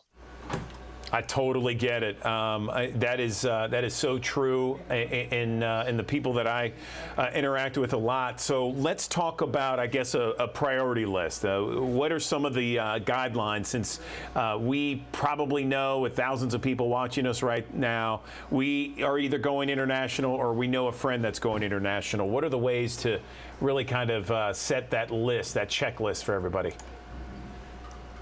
Right. So one of the first things that you want to do is prioritize your passport. So if you have a trip planned or you're thinking about traveling internationally and you either don't have a passport or your passport is close to expiring, go ahead and get that taken care of as soon as possible. We are seeing a little bit of a longer wait time on some of those passports. In some cases, maybe 7 to 9 weeks. And you need this to travel internationally. So first things first, if you don't have your passport taken care of and secured away, go ahead and do that right now. Very cool. What about when it comes to packing and, my biggest fear was that, okay, our flight's going to get canceled and we're going to be, up a creek, I guess, for lack of a better term. Right. So unfortunately, lost luggage, delayed flights, those are all things that we have to navigate now and always have when we're traveling. So if you're traveling with other people, with a family, with a spouse, with a friend, when you're packing, maybe try to spread clothing and those items that you think that you're going to need across multiple suitcases. That way you don't have one person that has absolutely nothing while another suitcase might have made it and one person has, everything that they need. When I personally travel, I try to keep everything in a carry-on and try not to check baggage. So if at all possible, if you don't have to check that baggage, maybe try to fit everything into a carry-on. If you are checking that baggage, maybe just go ahead and put some extra identification in there. So maybe take out a big sheet of paper and write your information on it, just in case that luggage tag is lost or something happens. You want a way to get that luggage back to you if it is lost or misplaced. You are a rarity, Megan. The women in my family, they all have to check luggage. Like I've even mentioned that. Like, hey, why don't we carry on? It'll make it better. They're like, no, what are you, crazy? We have to check luggage. So hats off to you. I'm even more impressed by you with that response. It's taken years of practice, I will say. I bet. That's the other fear, though, that the luggage is going to get lost. I mean, is there any way, obviously, carry on is the best way. Is there any other way to maybe mark your luggage to make sure that it doesn't get lost? Or is there something else that people can do? Just make sure that you're checking that baggage early. Make sure that you're giving yourself plenty of time to check it in. Be mindful of how you're planning your flights. So if at all possible, try to book those early morning flights. Those have a less likelihood of being delayed. And then take a look at what destinations you're traveling through. Is it a nonstop flight? Obviously, with a nonstop flight, that's less places that your baggage has to go. So limit those in between destinations. And if at all possible, if you can't avoid those, give yourself plenty of time at those different stops. And, sometimes we just can't avoid losing our luggage. Sometimes the inevitable happens and, you're that unlucky person. So that is one instance where travel insurance can really come in handy. And travel insurance does cover some of those costs of delayed flights as well as lost baggage fees. Help me maneuver travel insurance for a second here, because I know travel insurance is a big question mark for a lot of people when they travel internationally. There's a train of thought that says, well, the travel insurance doesn't cover certain issues that are more likely to happen, so why even get it? And then there's another one that says, no, you need to get travel insurance and get the highest amount, or maybe you should get it for just specific things. Tell me where you stand, where AAA stands when it comes to travel insurance. So with travel insurance, we always advise for people to purchase this. especially if you're traveling internationally, you're likely spending a lot of money. So we want you to protect that investment. If anything happens, if you get sick, if you can't go on that vacation, if something happens while you're on that vacation, we want you to be able to get that investment back if you at all possibly can. So with travel insurance, there are different options. So depending on what you're booking, how you're traveling, it really can be beneficial. So with those different types of travel insurance, of course, some things are covered, some things are not covered. And I think it ultimately comes down to that personal choice and how comfortable with risk that you are. But just personally, and from AAA, if you're making that investment and traveling, you really want to protect that so you're not losing out on money if something were to happen on that trip. And that's also where a travel advisor comes in very handy, because they can explain to you, what travel insurance would look like for your trip, how much you need, what that would cost. And a lot of times it's really not that expensive to add on that travel insurance policy to your trip. Good deal. I appreciate you explaining that. Anything else you want to mention that you feel is important for some of the people, some of our viewers, thousands of which join us each and every morning, when they're traveling internationally? I think the biggest thing this year is planning ahead.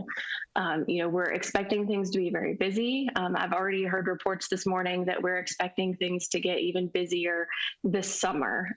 So if you haven't booked that international travel yet, go ahead and do that as soon as possible, especially if you're traveling this summer.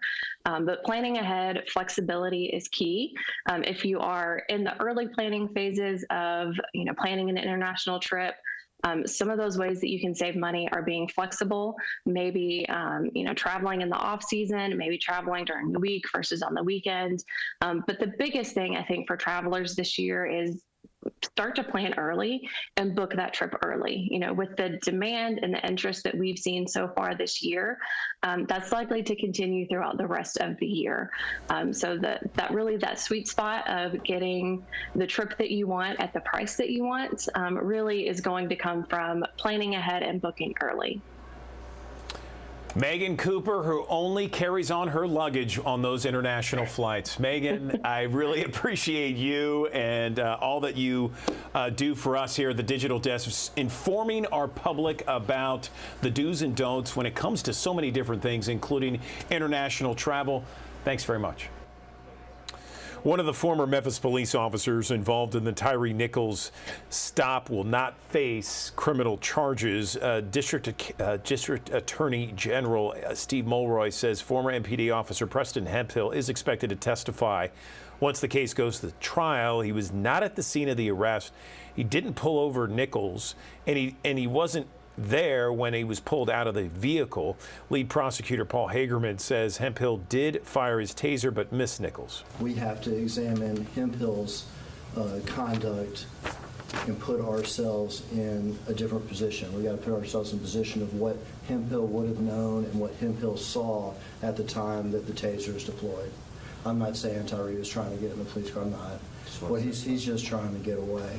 He's trying to get away from the violence that is being visited upon him.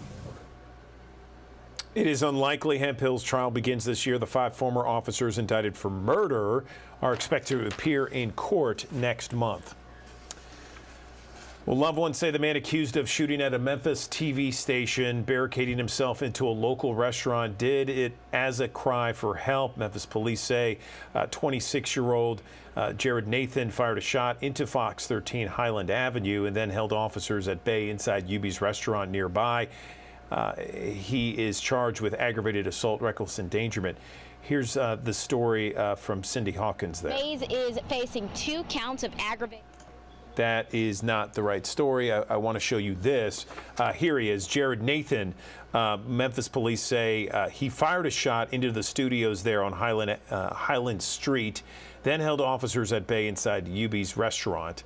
His mom said he spent time at Lakeside Behavioral Health and shared that he had been shot several times by his father's friend last October. Nathan's parents said that they hope their son is able to get help instead of jail time. He's charged with aggravated assault, reckless endangerment. We'll continue to follow that for you. Okay, I also want to tell you about 32-year-old Archie Mays. He is the man that is charged in the issue when it comes to firing shots on Beale Street on Sunday. He appeared in court without an attorney yesterday, and Sydney Hawkins has more on that. Mays is facing 2 counts of aggravated assault from over the weekend. Memphis police say they responded to a call about shots being fired Sunday afternoon around 3:30. When they got to the scene, Mays was detained by Beale Street security. 2 people had been hit by gunfire, and 2 witnesses identified Mays as the person who pulled the trigger. The affidavit says it stemmed from a fight with a local vendor who believes Mays and his girlfriend were trying to destroy his merchandise. The vendor admitted to pushing Mays before shots were fired. Now, I spoke to the girlfriend of Mays, who said it was a complete misunderstanding. So when I walked up there, I did notice it was a drink sitting on the little rack part of the cart. But when it spilled over, when I was picking up the bubbles, my mind didn't even think nothing about it spilling over. But when it spilled over, the guy didn't say nothing. He didn't say a word. He just charged from behind the stand and just pushed Archie on the ground. May's girlfriend says she believes he was acting in self-defense and also fired the shots to defend her. Today in court, Mays told a Shelby County judge that he does have a gun permit. Saving for your child's future education can be daunting. 529 plan, that an investment account is certainly a good place to start, but finding extra money, that can be tricky. Watching Your Wallet report right now, Rachel DePompa explores one way to get creative when it comes to college savings. A 529 plan is a way families can invest money to save for their child's future, but paychecks only go so far, right? It's hard to find extra money to save. Robert Farrington, the founder of The College Investor, likes to remind families money for college doesn't have to come from your own pocket.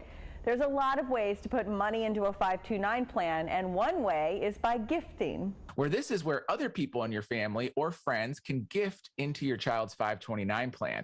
And we're seeing this trend take off where families, instead of hosting birthday parties with, 20 kids and 20 gifts, they're saying, in lieu of gifts, please contribute to our child's 529 plan. Farrington says most state 529 plans now let you create a little link with your child's name that you can send to others so they can donate directly into the plan. And 36 states offer tax deductions and tax credits for contributing to a 529 plan. You might get a little tax break for saving for your children's education as well. With this, Watching Your Wallet, I'm Rachel DePompa. All right, another 5-star story. We're talking about Go Ape at Shelby Farms Park, zip lining, a ropes course, a lot of fun for the whole family, including friends and acquaintances. Kim Clark has more.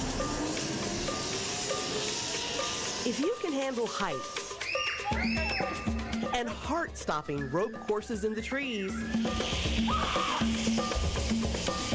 then Go Ape Zip Line at Adventure Park on North Pine Lake Drive at Shelby Farms is definitely for you. It's pretty awesome. Lauren Hansel is the assistant site manager, and although I'm no fan of heights, she helped me conquer my fears. There's lights right after it. They're marked. Make sure it stays even on the back. Then alert instructor. And you can go and put that here.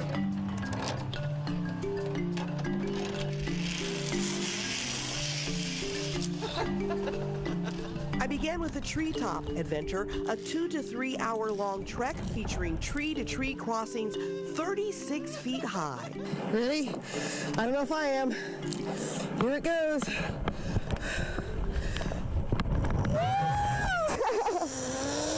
And zip lines across a serene pine lake. We have 5 zip lines that go back and forth across the lake right there. And it's one of the most amazing experiences that you can have out here. I began with the big one. You have to be at least 10 years old and 4'7" to complete that course. Which is why many opt for a somewhat easier introduction to Go Ape. Go Ape first came to Shelby Farms back in 2015, bringing outdoor fun for everyone. Like this treetop journey, which is supposed to be a beginner's rope course. In 2021, though, we did open up Treetop Journey. That is the smaller course right here behind me. It is for all ages, and it's a set 1-hour activity to go through as many times within an hour as you can. If you're more in favor of keeping your feet on the ground, the adventure doesn't stop. We offer axe throwing that opened in 2020, and that's a 1-hour time period for you to throw axes for an hour straight. We opened up our mini golf course last year in 2022. That is 18 holes just through the park trails of mini golf. Some people have said this is one of the most challenging mini golf courses they've ever done. And last year we also opened up an outdoor escape room called Forest Escape, and that's for 1 hour. You're going to solve some puzzles, and you have that 1 hour to escape, essentially. Whether you're looking for fun up in the air or firmly on the ground, Go Ape Zipline and Adventure Park amplifies the opportunities that await inside one of the largest urban parks in the country. Just one more reason we love calling this place home. Go Ape is all about living life adventurously, so we want people to come out here and conquer their fears or just have a great time with their friends and family. We just are all about living life adventurously, really. At Shelby Farms Park, I'm Kim Clark. All right, let's talk about Dillon Brooks here. It looks like he is not coming back to the Memphis Grizzlies next season. He made a name in the NBA by becoming a defender that was really kind of taking on the best player on the other team, but he also became a fierce trash talker, and that blew up in his face. It's certainly an issue that essentially the team wanted to move away from him pretty considerably. When you consider that they put out the language of he is under any circumstances not coming back to Memphis. But he did say something when he responded to the playoffs last year during the Timberwolves in the play-in game, what he wanted to do in the playoffs. This is what he said. I wouldn't mind playing LeBron in a 7-game series. Why is that? The legacy's there. First time back in the playoffs, knock them out right away in the first round. Yeah, well, it didn't work out that way, and he was very much maligned throughout this playoff season. But it was more than just this playoff series. Dillon Brooks has been maligned for much of the season. He was the NBA leader of technical fouls, and he had to pay a total of $250,000 this entire year because of all the technical fouls, refusing to talk to the media, among other issues. And the trash talking really blew up in his face. He called LeBron old, and we all know how that series went. So the Grizzlies are moving on from Dillon. It'll be interesting to see if he ends up at any NBA team or perhaps he ends up overseas out of the country. The CDC says drug overdose deaths in the U.S. rose to record levels during the pandemic. The deadly rise of fentanyl connected to drug overdose deaths across the country. The researchers took a closer look at specific drugs on the death certificates. The report found that fentanyl significantly more likely to be involved in the deadly overdose than other drugs. It was most commonly a part of fatal overdoses across age groups, race, ethnicity, and genders in all of 2021.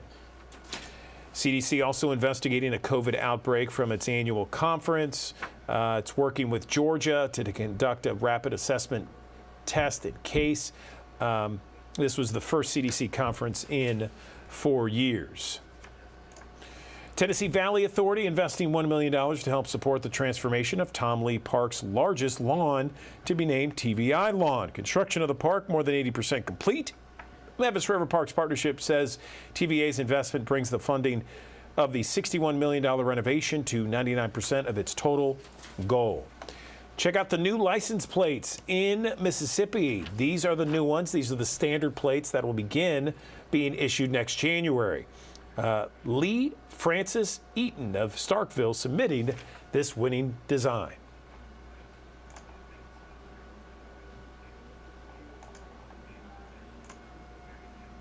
All right, college AP exams start May 1st. Do you remember taking those AP exams? You know, they really do matter. You know, a lot of people say, they don't matter. No, they do. And it's a big deal, and it's something that we should talk about with our friend David Blobom joining us on the Action News 5 digital desk. Now, we knew David way back when, but he has gone national now. He's a recognized expert in the entrance exam, college admission industries, the director of outreach for the National Test Prep Association. David, welcome back to the Action News 5 digital desk. How are you? Thanks. Doing great. It's great to be here. And actually, Angela's segment also applies to high school students, so they definitely need to check their social media as well. Oh yeah, Angela's fantastic, and I agree with you. Yeah, you can apply that in so many different ways. But you know, the AP exams, they start May 1st. So I've had kids that are dealing with that, and they've dealt with that in the past. What do you tell people? Because a lot of people, well, they don't matter, but they really do, don't they? Yes, so they matter in some ways that students don't think about because they're in high school and it matters for college. So there's three main ways that AP exams help students. So if you can get AP credit in college, then you can take fewer courses in college and have an easier time, or you can potentially graduate early and save money, or you can get rid of those core requirements early and then take more advanced classes in your interests. The less important usage of them is for admissions and actually getting accepted to the schools. It's really only the top schools that look at AP exam scores like that, but that's a consideration as well. And students just need to keep in mind, they're like any other tests. Preparation is key, but they can succeed. That is a great breakdown of why it's so important. I mean, various reasons here. Fewer courses, get to graduate early, maybe an opportunity to take some other advanced courses. No, that's great. That's great. What do parents need to know when it comes to studying for these exams? I know that the studying can be overwhelming at times for some students. Yeah, so the best way to do that prep is hopefully they're doing it in school, but students should be taking released AP exams and seeing how they're doing on those released exams. And then, you know, if it's AP chemistry, seeing what topics did they miss, and then just making sure that they go to their teacher at school, or they learn those topics on their own, or they enlist the help of a good tutor who will actually help them learn those topics. Fantastic. You know, I always enjoyed our conversations early on, David, when we talked about the SAT and the ACT, because there's so much emphasis on that, although there have been some colleges that have kind of excluded that in their admissions process, or so they say. You know, I've asked this question before, but I think it's an important question to ask again. When it comes to your students who are getting ready for college admissions, should they take the SAT or the ACT? Which one should they take, and why should they take it?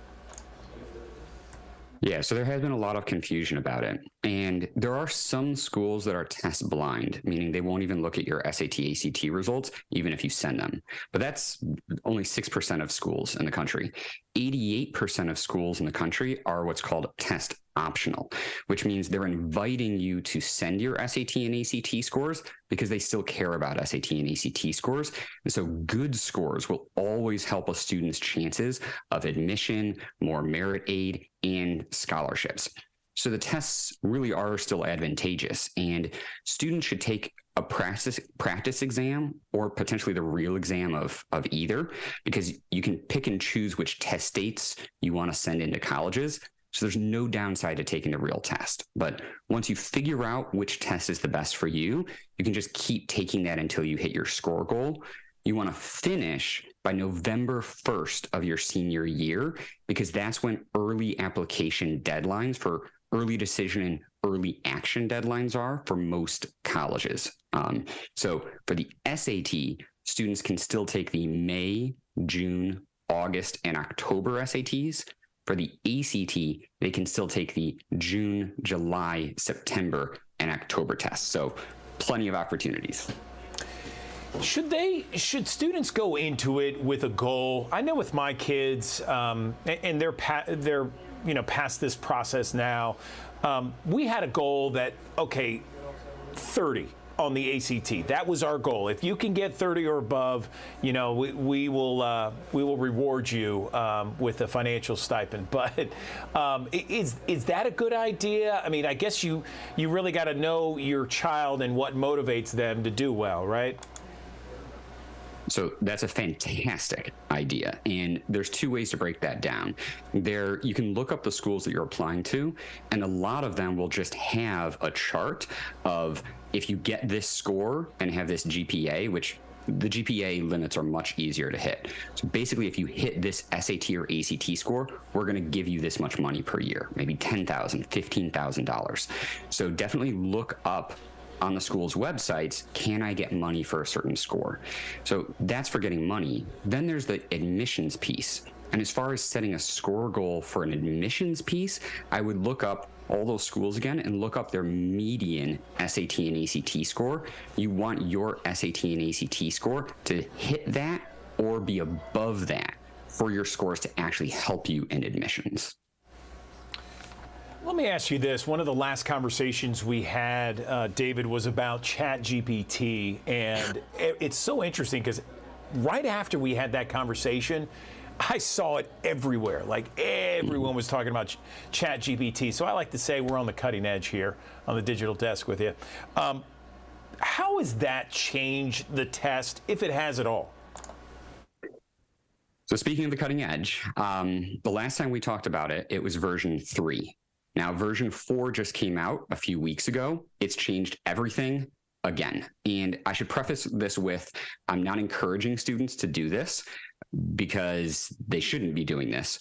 But what students are doing now that version 4 is out is version 4 can almost perfectly copy the writing style of any writing that you put into it. So what students are doing is they're taking the essays of students who have been admitted to top colleges. They're inputting those essays and then saying, write my application essay in that style. And Johns Hopkins, for instance, on their website, which they should really remove, there's over 40 essays that worked. And so students can literally just I tried it out, and they can just put that into ChatGPT, say, write this essay for me, and in under a minute, they will get a top 1% essay. So if colleges don't adapt, they're really in trouble. They really need to do either proctored essays or interviews or do something to guarantee authentic content from their applicants. That really sounds very scary and a big issue they need to address ASAP. I would think, David, that they would kind of highlight it when it comes to, the ACT or the SAT. Got to do the essay, of course, in person. But wow, for an application, I don't know how you make sure it's authentic. I completely agree. And the SAT, unfortunately, actually discontinued its essay, and the ACT still has its essay, but no one needs to take it because colleges don't even look at it. So I really think that they need to rethink that, because right now they don't have any verified content from applicants. And to be honest, this was already a problem. I mean, you can Google, write my application essays for me, and there's a million firms that are out there to write your essays for you. Again, students should not do that, but it was always provided basically to the wealthy. The irony is ChatGPT has now allowed everyone to cheat. It's democratized cheating, which is wrong, but hopefully it will be enough to push colleges to actually fix the problem that already existed, and it's just much larger now. Wow, interesting stuff. Very cutting edge as always, David. Thank you for that. What else can we talk about with regards to AP exams, SAT, ACT, that whole process that we haven't talked about already? And one thing to put on people's radar is that next year, the SAT is changing from its current format from a 3-hour paper exam into a 2-hour digital exam that's going to be adaptive. So it's actually a good change, but for any families who have a sophomore right now, they need to be aware that in the middle of their child's junior year, that SAT is going to completely change. So the current SAT is only going to be offered until December 2023. The next SAT that's offered is in March of 2024. Very different test. So students should not start prepping for the current SAT unless they know that they'll be done by December if they're going to be a junior next year, or they should take the ACT. So something to consider. Dumb question. How does the 2-hour digital exam differ from what the exam is now?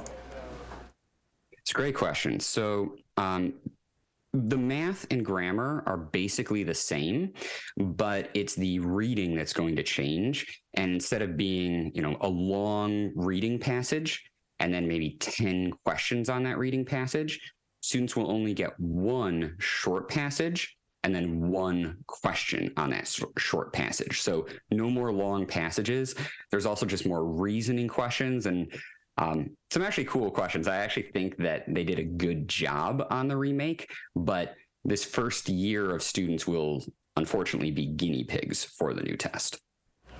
Yeah, that's wild. I always enjoy talking with you because you know what's coming and you know like where we are in terms of testing and maybe how to get an edge and what students and parents need to know about.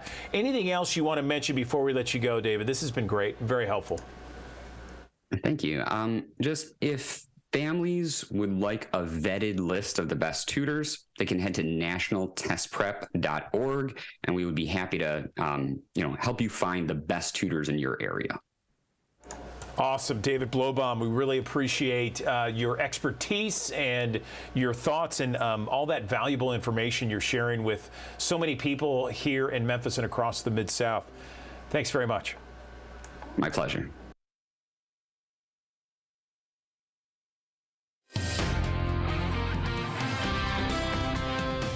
Well, it looks like a lot of sunshine today, but not as windy across the Mid-South. Winds only around 5 to 10 miles per hour. So with that in mind, temperatures are going to hit the low 70s. We'll see a few high clouds roll in as we go through the afternoon, but a very comfortable day across the entire Mid-South. Look at this, low 70s for portions of West Tennessee, 71 Covington, Ripley, 71 in Dyersburg. Same story in Bolivar. As you go to the south, a little bit warmer, maybe some mid-70s. Clarksdale all the way back to Batesville, and as we go into eastern Arkansas, generally around 73 from Wynne all the way down to Helena. Let's talk about our next system though, because it will include some rain chances starting tomorrow afternoon, maybe north of Memphis. Not everybody's going to see rain tomorrow, but there could be a few showers out there. May have to watch for an isolated shower or storm later in the day Friday. Definitely some rain in the morning, but I think there could be some pop-up isolated storms in the afternoon. One or two of those could be strong, so we'll have to watch because an area of low pressure will be just to our north and a much warmer and more unstable atmosphere will move into the Mid-South. Then that front kind of lingers across the area, so we'll leave off and on rain chances in the forecast through the weekend, but it's not going to be a washout. Look at how warm it's going to be. Notice the darker reds. Yeah, we're really going to warm up as we head into the weekend. Let's talk about the first chance of showers, though, as we go into tomorrow. Looks dry in the morning, but in the afternoon, there could be a little batch of showers, mainly from Blytheville to Dyersburg back to Jonesboro. That will be the prime area to see any rain. Otherwise, as we go into the weekend for Beale Street Music Fest in the evening hours, we're thinking that temperatures will be in the 70s. Yes, we'll have about a 30% chance of a pop-up shower or storm. Hopefully we can keep those away from the event. But as we go into Saturday, again, most of the activity would likely be in the early morning hours. Still can't rule out a pop-up shower in the evening. I think the best chance is probably going to be Sunday evening as we'll see evening showers start to develop, especially after 7 o'clock. Of course, we're going to keep you posted on the Action News 5 First Alert weather app as we go through the weekend, and Ron Childers will be tracking the latest on all this as well on Action News 5 at 4, 5, 6, and 10 o'clock the next couple of nights. Look for temperatures in the 7-day forecast to go above average the next several days with those off and on rain chances. Again, not a washout on any given day, but we'll stay in the 80-degree range heading into early next week with lows in the mid-60s.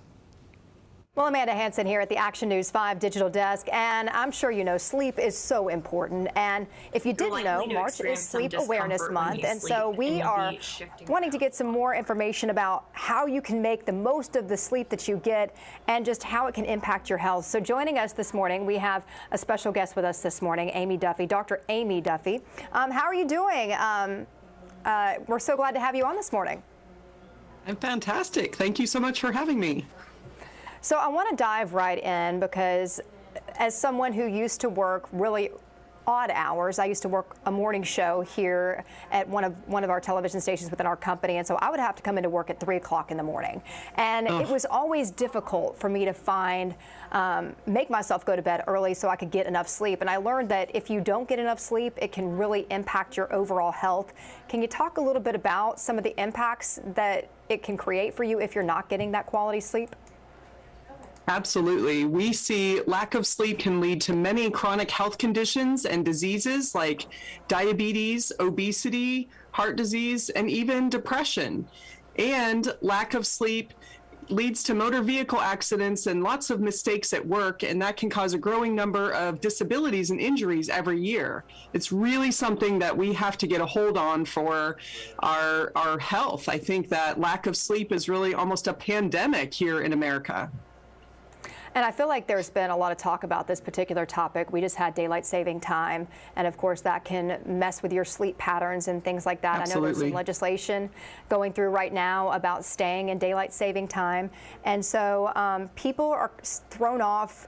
What kind of tips? I know that you have some mistakes that maybe people make that keep them from being able to get to sleep. Can you talk about what some of those mistakes might be?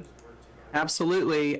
One of the first mistakes is drinking a cup of hot cocoa or warm milk. So did you ever have your grandma say, "Here, sweetie, here's a cup of warm hot cocoa," right? Oh, yes. So that hot cocoa is full of sugar and caffeine, and it can be really stimulating and keep you from falling asleep. That warm milk for some can exacerbate acid reflux, waking you up later, making you uncomfortable, stomach upset. And both of these are liquids. Drinking liquids right before bed, you're going to be waking up later to pee. Exactly.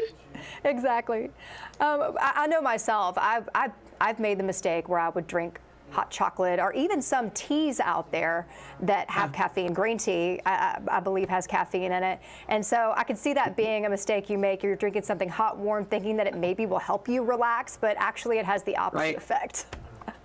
So what else? And here's the other one, right? Another beverage people want to drink right before they go to bed is maybe a glass of wine or a beer, whatever your beverage of choice is, right? And that calms your brain down, thinking, oh, that's going to help me get ready for bed and go to sleep. And it may calm you down initially, but the withdrawal from alcohol can be really stimulating, and it will wake you up later. And alcohol is a diuretic and another liquid, so right before bed, that's going to wake you up later again. Many alcoholic beverages have a lot of sugar in them, including that wine or those mixers with maybe a margarita or something like that. And that sugar rush is going to be followed by a sugar crash, and you're going to wake up with night sweats. That's not menopause, lady. That's your blood sugar dropping.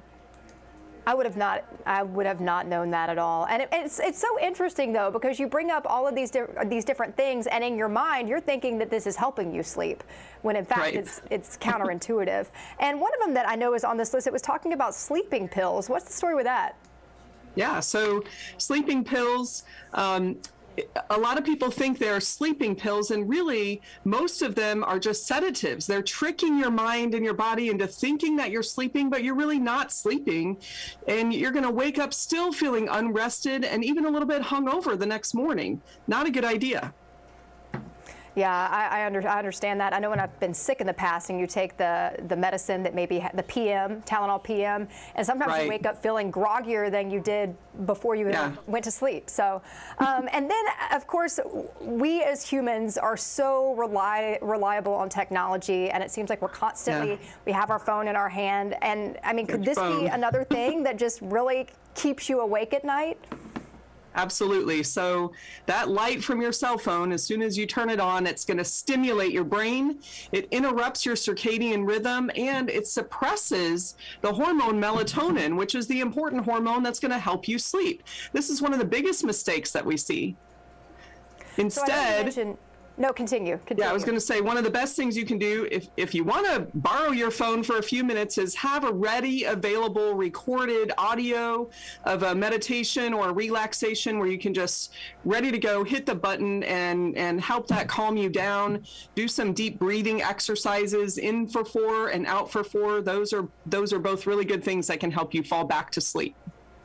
I know for myself, I've downloaded that app called Calm before when I've had trouble sleeping, and I think there's even some of that calming sound or noises, the natural noises that you can find on YouTube too, that I've turned to before when I could not sleep, because sometimes my brain just gets so active that I sit there restless at night. So we talked about some mistakes that maybe people make that could be impacting their quality of sleep. Do you have any other tips to maybe help people if they're struggling to be able to get to bed at night and get that quality sleep that we all need? Yeah. I think anytime we can start the process ahead of time, having a good routine, trying to go to bed at the same time every night is very good. Our brains are ready for that melatonin to kick in. Our cortisol comes down as we go to sleep at night. So anything that you can do to start turning your lights off at nighttime, maybe turn on some of that calming music and start the process early enough to get your brain out of that stimulating sympathetic mode and into our rest and digest mode. And I know you mentioned something about how sleeping pills can impact your quality of sleep. What about those like melatonin gummies or something like that? Are those helpful? Yeah, melatonin is the hormone that we need to help us sleep, and it can actually be suppressed with all this stimulation. So cortisol is your wake-up hormone, and melatonin is your sleep hormone. When we're stimulated and stressed and turning lights on, that actually increases cortisol, which suppresses your melatonin. So for some people, taking anywhere from 1 to 3 milligrams of melatonin up to 5 or 6 maybe to start out with, without having a conversation with your doctor. Going higher doses sometimes is necessary, but definitely in those low doses, it absolutely can help calm your brain down and start that sleep process. Definitely some great advice. Is there anything else you want to add before we let you go? I think that's about it. You know, like I said, I think sleep is such a powerful thing that's going to help turn our health around. It's going to give you more energy. And we really just have to focus on how can we start that process of getting better sleep, not only falling asleep, but keeping us from waking up in the middle of the night. That's really important. So I appreciate it so much for being on with you. Well, Dr. Amy Duffy, thank you for taking some time with us, and you have a good rest of your morning, all right? Thank you so much. You too. All right, let's go to Middle Tennessee, where a kayaker was killed after being hit by a boat. Her body was pulled from Piercy Priest Lake. Investigators say she wasn't wearing a life vest, and so many boating authorities say that happens way too often, and it's the cause of many water deaths throughout the state. If you go overboard and you hit that cold water, you have your body gasp, just really big gasp, and if your head's not above water, when you have that gasp, you can respirate the water into your lungs, and it can cause all kinds of problems. And keep in mind, it might start to feel warmer outside these days, but the water, you can bet, is much, much colder. Do you delay deadlines? Perhaps you put off tomorrow what you can do today. There is a new study out of the University of Chicago that found 20%, that's 1 in 5 people, suffer from procrastination or just deal with procrastination. I don't know if it's a suffering issue, but another 48% found in a new study that people say distraction is the reason for their procrastination. But there is something called body doubling, or working with a friend, that could be the answer. That was the subject of this Best Life Report. I usually procrastinate the things that are really difficult or challenging, and I just kind of do it because I'm scared of failing. I procrastinate a lot. If you struggle with procrastination, you're not alone. A new technique called body doubling may cure your productivity killer. A body double is a friend or partner who works with you simultaneously, either in the same room or virtually through video chat platforms.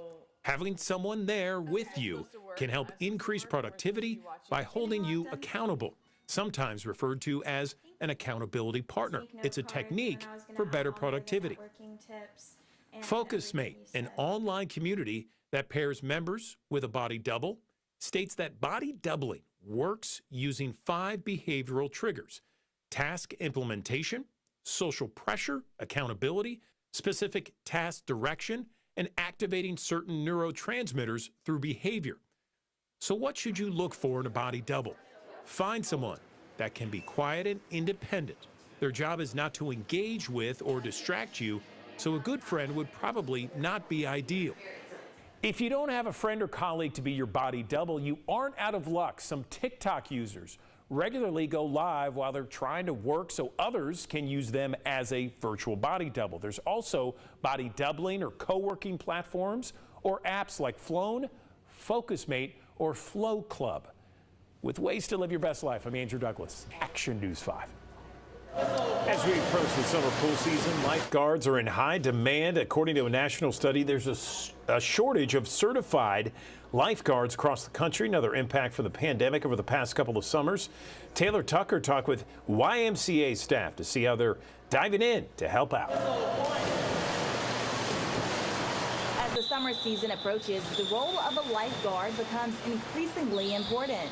Kids and families just really enjoying themselves at the pool. You're creating a safe environment for families to come and swim, and that just leads to just incredible amounts of confidence within individuals. Isaac Isaias is a lifeguard instructor, and his job is in high demand. Anyone that wants to learn life-saving skills, that wants to be around water, be around kids and families, and just provide really good care, that's what we're looking for in a lifeguard. Some lifeguard training can cost between $250 and $400. But at the YMCA at Schilling Farms, it's free for the first 1,000 candidates who can pass the swim test. We have multiple centers all the way down from Mississippi up to Jackson, Tennessee. And so you tell me what pool you want to work at, and that's where we're going to put you. Everyone will learn how to be CPR certified. They'll learn how to attach an AED and provide life-saving support. They're going to learn how to give ventilation breath. They're going to learn how to save people out of water, get them out of water really quickly. It's a really, really fun process for them. According to the American Lifeguard Association, lifeguards are in such short supply. Many public pools in cities across America simply won't be able to open this summer. But the Wise Free initiative hopes to combat that shortage and ensure swimmers stay safe. We want everyone to have a fun summer. We want families to be here and engaged, but safety has to be number one. Kids that grow up around a safe pool and they're learning how to swim, knowing that they're not in danger, leads to better development down the road.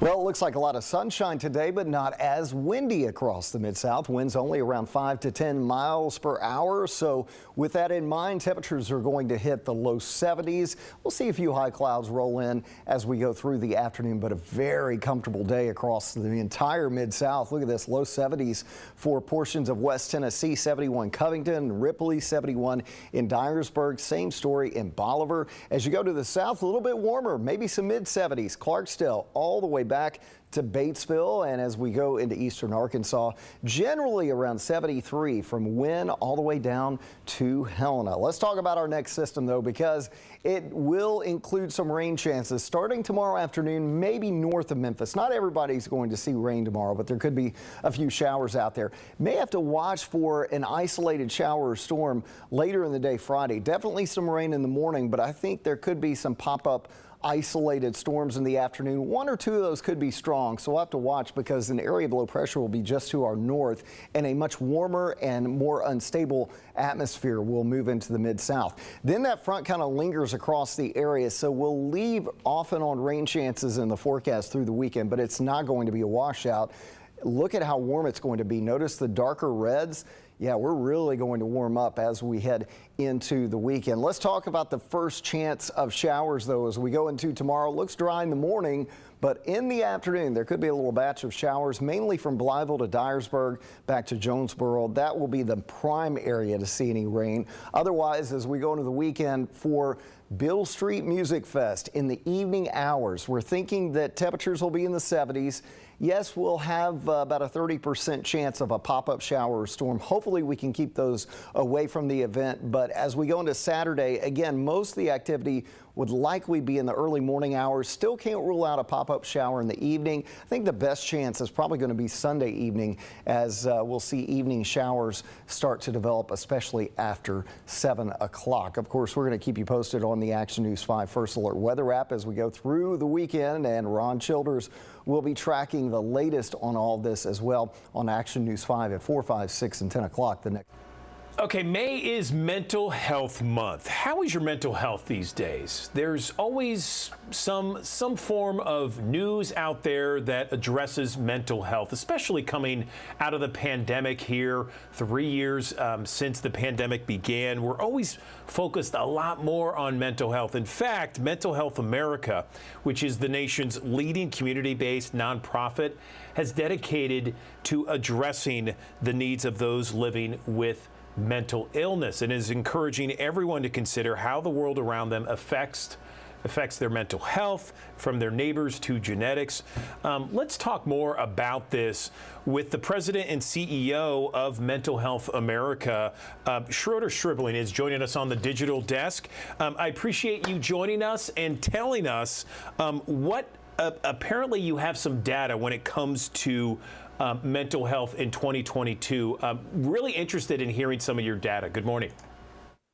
Good morning, and thanks for having me, and thanks for highlighting this month. So you're correct, May is Mental Health Month. This is a tradition that was started by Mental Health America in 1949, and we look at this as a really great annual reminder and opportunity to check in on our mental health and the mental health and well-being of our loved ones, our friends, our neighbors, and our communities. And in conjunction with the start of Mental Health Month, we have released a report today that talks about the data from our National Prevention and Screening Program, which was launched in 2014. So about 6.3 million people came to take a self-test and check in on their mental health in 2022. And the results that we got were concerning, especially with regard to youth. They're consistent with what we've seen before, but they really tell us a great deal about who's in the most distress, and they draw our attention especially to folks who are 24 years and younger. Schroeder, I have 2 older teenagers, and they constantly tell me a couple of things. They tell me that social media and the phone devices, smartphones, whatever, tablets, they seem to be, when it comes to mental health issues and things that distract or hurt their mental health, those 2 issues, social media and screens or devices like an iPhone or any kind of smartphone, really hurt. Based upon your research and whether it's this survey and others, is that what you're seeing? You are absolutely right that there's a lot of conversation about what is the role of social media in the youth mental health crisis. And no doubt there is a correlation. And so I think your kids are right, and they're insightful to know that the social media and technology is having an effect on their mental health. One of the things that we do know is that about, as I mentioned, about 3/4 of those 6.3 million screeners were youth. And the most popular screen that people take is for depression. Anxiety comes next. And about half of the youth who took a screen for depression reported that they were having frequent thoughts of suicide. So that gives us a sense of the degree of the problem. And then when you ask people, what are the reasons for their distress? The 3 most popular answers given, and remember this is largely from young people, are concerns about body image, self-image, and relationships. And when we think about social media, certainly those issues of body image and self-image and relationships are all impacted by social media, which is mediating a lot of those relationships and which is giving youth a lot of sometimes distressing feedback about their self-image or their self-worth or their body image. So I think it is definitely one of the contributing factors and something for us to keep an eye on. Yeah, I mean, it sounds like a major contributing factor for sure. It's really interesting to hear some of that data coming from your screening data, Mental Health America. I understand that housing stability and home environment also plays a pretty large part of our mental health role. Explain that to me. Yes, so each year we choose a theme for Mental Health Month. And this year, our theme is Look Around and Look Within. So in addition to this being a reminder for folks to check in on their own mental health, it's a reminder to think about how the natural and built environments around us are affecting our mental health. Now, there are some things that we have greater control over than others. Housing stability, sometimes we have greater control over that, but safety in the home, health in the home, where we can make positive changes, we want to encourage people to do that. So as we do every year for Mental Health Month, we've published a toolkit, and this year's toolkit is about looking around and looking within, helps people understand how they can get to that screening, take a self-test, check in on their own mental health, but also what they can do with the natural environment around them. And that could be as simple as changing the setup of the room that you live in or the apartment where you are, or spending time outside. And outside doesn't mean necessarily that you have to get to a national park. It might just mean that you're able to spend a little bit of outdoor time. For instance, I grew up in a small apartment in New York City, and there was a little tiny porch that we had, but it allowed for some outdoor time. So that's important to people's mental health. And those are the kind of tips and tricks that you'll find in our toolkit for this year.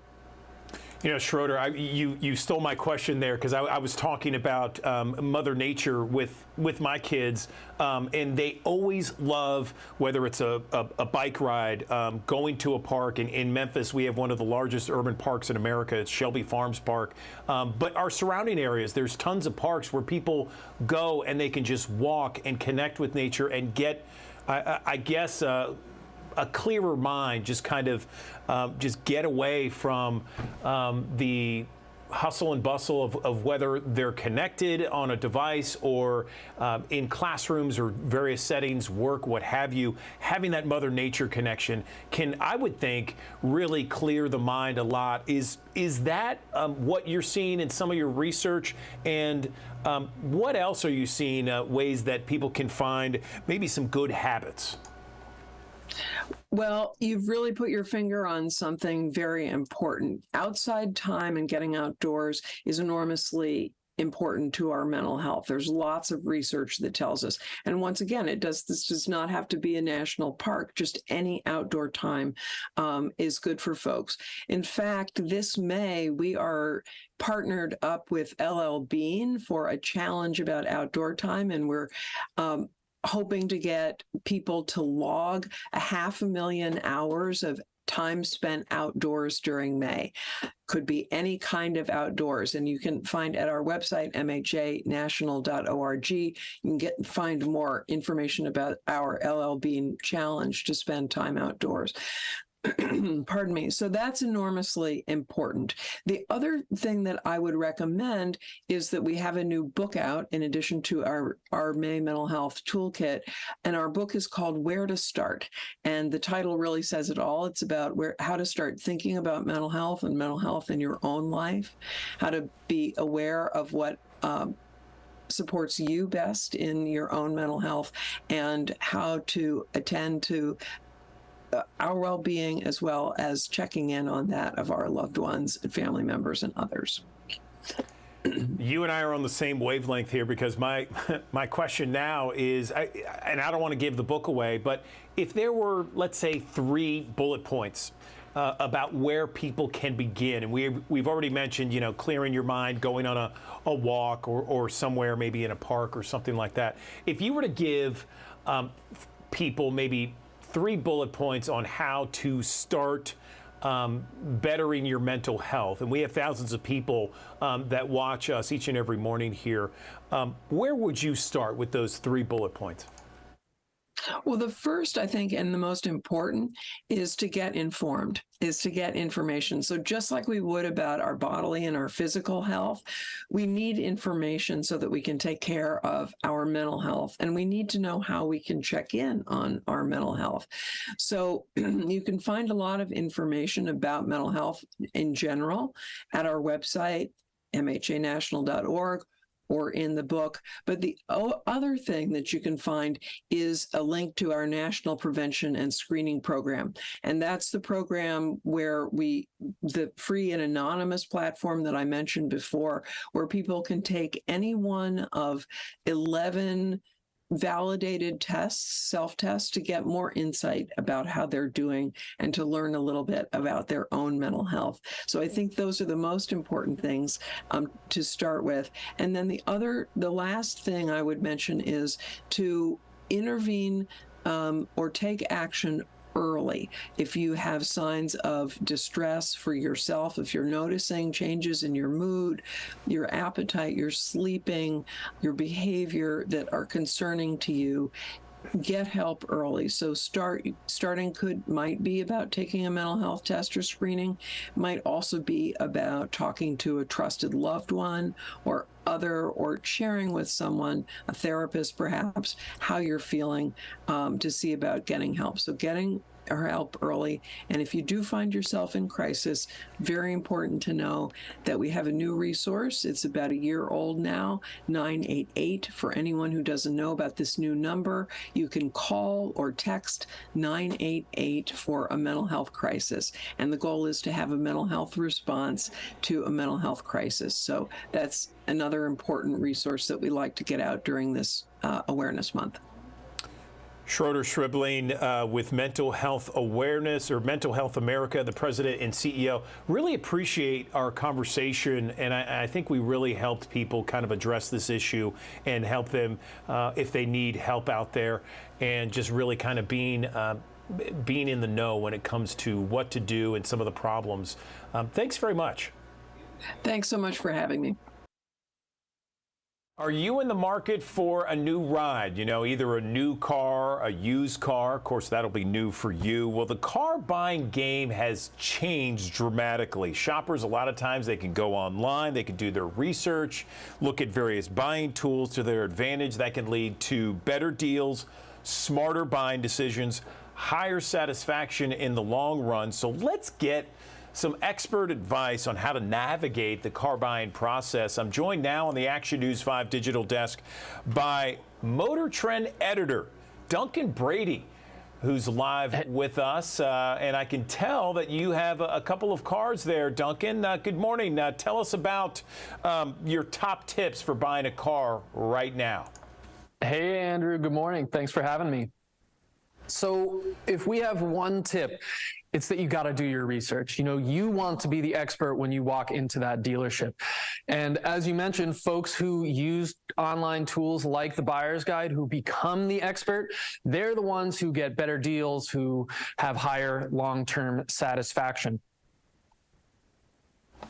I see you have a couple of cars there. Tell us about the cars that you're right now in the middle of. We do. So we have an ultimate ranking system here at Motor Trend, and these are two of our favorite vehicles. The Kia Telluride you see here, this is our favorite three-row family SUV. It was our SUV of the year a few years back, and this year brings a mid-cycle refresh. So tweaks to the already excellent styling, which I'm sure you guys are familiar with. There's new tech inside, plus you get a couple off-road variants, including the X Pro on your screen right now. Did you know this Kia has 14 interior upholstery options? That's bananas. That's Bentley stuff. It's easy to see, especially considering that the base model has the big screen, has Apple CarPlay, has adaptive cruise control. Easy to see why this is our favorite three-row SUV. And then, of course, we have the Volvo XC40 Recharge, one of our favorite electric compact luxury SUVs. I said electric, there's no engine under there, motors and batteries. And this Volvo is really quick. I was giggling the first time I drove it. It's quicker than some Mustangs and Camaros, but it's a Volvo, right? These are the folks who brought us the 3-point safety belt back in 1959. So it's really safe. It has all of the driver assist active safety features you want, but it's also very crash worthy. It gets great crash test ratings. It's a 2022 IIHS Top Safety Pick Plus. You're seeing the interior right now. It's pretty luxurious. We have a Google-based infotainment and navigation system. There's Apple CarPlay. The car we have in studio right now has a really handsome vegan tailored wool upholstery option. You know, I'm a big fan of this Volvo. Hey, Duncan, what's the MSRPs on both of those vehicles? They, of course, look very nice. Good question. I'm not exactly sure. I believe the Kia is somewhere in that $45,000 range, and the Volvo might be closer to $60,000. Okay, so, the last year we were dealing with a lot of supply chain issues with cars to the point where people were going for used cars, and used cars were more expensive in certain situations than the new cars. Is that supply chain issue with all the computer chips, has that been resolved now? Getting better, yes. Dealers have a lot more inventory than they had a few years ago, and we're not dealing with the same level of chip shortage that we had in years past. Okay, so I know you are an editor for Motor Trend. They put out all kinds of publications year-round, including the Buyer's Guide. Tell me how it enhances someone who's in the market for a new ride. So we talked about doing your research earlier. The Buyer's Guide is our research headquarters. We have 3 outstanding tools plus vehicle overview pages on literally every car on sale. We have a great team here in El Segundo, and I want to talk about those tools. So we have CarMatch. That's the closest you can get to giving me a call and asking for personalized buying advice. Really, these are the same questions I'd ask my mom, my dad, if their name popped up on my phone. You know, you answer those questions, you see, and we give you a few recommendations. The whole process takes about 30 seconds. I mentioned Ultimate Car Rankings. We rank nearly every car on sale, cars, trucks, SUVs, in over 45 segments. So, you know, if you want to see what's best in some automotive segment, we have the answers for you there. And it's all backed by Motor Trend's testing expertise and the features, safety, fuel economy that buyers want to know about. Once you narrow it down, have a few options, Car Compare will save you a bunch of time. Instead of going to dealership websites, sifting through all that sales nonsense, you can see the pricing, the fuel economy, all the specs right there in one place. Let me ask you this, Duncan. We have thousands of people that watch us on the digital desk each and every morning. And if someone is thinking, you know, I probably by the end of this year need to start looking for a new vehicle, where would you tell them to start? I mean, give me, like, if you would, maybe 3 bullet points. What should they do? Sure. So you probably already know your budget, right? But then you want to think about, what kind of car do I need? Do I need a bunch of cargo space? Do I need off-road capability? Then you'll go for an SUV. But if you prioritize, say, fuel economy and driving dynamics, then you'd go for something like a hatchback or sedan. But again, you just got to do the research. We're the ones who get the chance and have the privilege to drive all of the cars on sale, more or less. And I really trust the folks on staff here to give strong recommendations and make sure folks buy the right car. Okay, Motor Trend editor Duncan Brady, we really appreciate your time this morning. Thanks for the insight, the info, and take care of yourself, man. Thanks for having me. All the good stuff is at motortrend.com/cars. For decades, fluoride has been added to most of our tap water to help protect against cavities. But now studies are addressing how much is too much when it comes to fluoride and whether it can cause problems, especially in infants and expected mothers. Let's talk about this issue and more with a biological dentist, Dr. Griffith Cole. He joins us on the Action News 5 digital desk. Good morning, Dr. Cole. Let's first talk about what a biological dentist is. I've never heard of that. Good morning. Thank you for having me. Yeah, so we're more like whole body dentists. We work like a functional medicine doctor in that we look at more than just fixing what's going on in the mouth. We want to know the underlying causes of the symptoms. Why are they getting cavities? Why do they have infection? So we dig a little deeper and we treat the whole person, really. We're also very concerned with materials, and so we don't work with anything that we know is toxic to the body, like mercury, nickel, and even fluoride. That's excellent. All right, so that's perfect to set the table here for this discussion. I'm really looking forward to this discussion because I've had so many debates with various family members and some friends who hate fluoride, who hate the idea of fluoride in tap water. I mean, it was put in tap water back in the 40s to address the issue of cavities.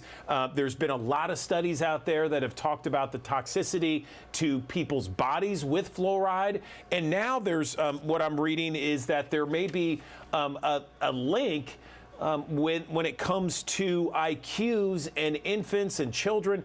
Bring us up to speed. I will. So you're absolutely right. Too much fluoride can negatively affect most of our organs in our body. And now we know brain function and activity. And how we know that is the National Toxicology Program, which works under Health and Human Services. Their job is to look at substances that are harmful to the environment and let us know. And they looked at these reports and found absolute brain impairments, including lower IQ, as you mentioned, in babies born to pregnant moms who ingested fluoridated water during pregnancy. Now, I've always heard, Dr. Cole, that the amount of fluoride that's in tap water is so small and so minute that it wouldn't really affect people's bodies. Is that I mean, I guess that's one argument, but, you know, my thought is, well, if it's any kind of poison, why put it in at all? I mean, do the negatives outweigh the positives? Where currently is this issue? Because I've seen some communities across the country removing it from their tap water because there's been such a backlash.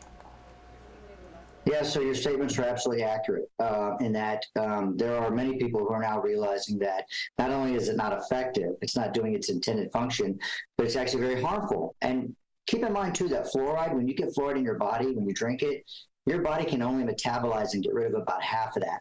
So the other half stays in your body indefinitely. So this is an accumulative effect, right? And that's the problem with it. Drinking it is not what we need to do. So, and now we know that we are getting too much. And in fact, Health and Human Services has lowered the level that's allowed to be added to water supplies because they're noticing children are getting these spots on their teeth, this tooth fluorosis, these white spots. Every 2 out of 5 kids has that now in this country. And we get it in these other things too, right? Like bottled drinks, we get it in some dietary supplements, mouth rinses, toothpaste, and even a lot of prescription medications. So there's just so much of it. Even if you try to avoid it, and you're hopefully in some community where you don't have your water fluoridated, you're still being exposed to it. So you got to be careful of that. So let's talk about some alternatives out there. I know that there are a lot of alternatives that I see at health food stores, for example. They have big labels on the toothpaste that says no fluoride toothpaste or fluoride free, that sort of thing. Is that what we should be looking for? Give me some alternatives. Yeah, I feel that way, and I'll just speak for myself. I mean, I don't think that we need fluoride in any form, but there'll be plenty of dentists out there that will tell you it works topically, and they're right. You can apply it to your teeth topically and get some kind of anti-decay effect. It's unnecessary, but it does have that effect. So you know, I always tell people the same thing, and it's just simple principles that we learned a long time ago.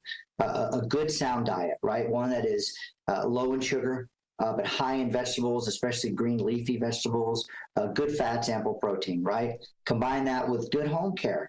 And I mean simple things, right? If we brush and floss daily and spend a couple minutes brushing your teeth, clean your tongue, That combined with a good diet, and you've got a home run there. You don't need to add any kind of special dentifrice to your teeth to make them stronger. You already have the foundation.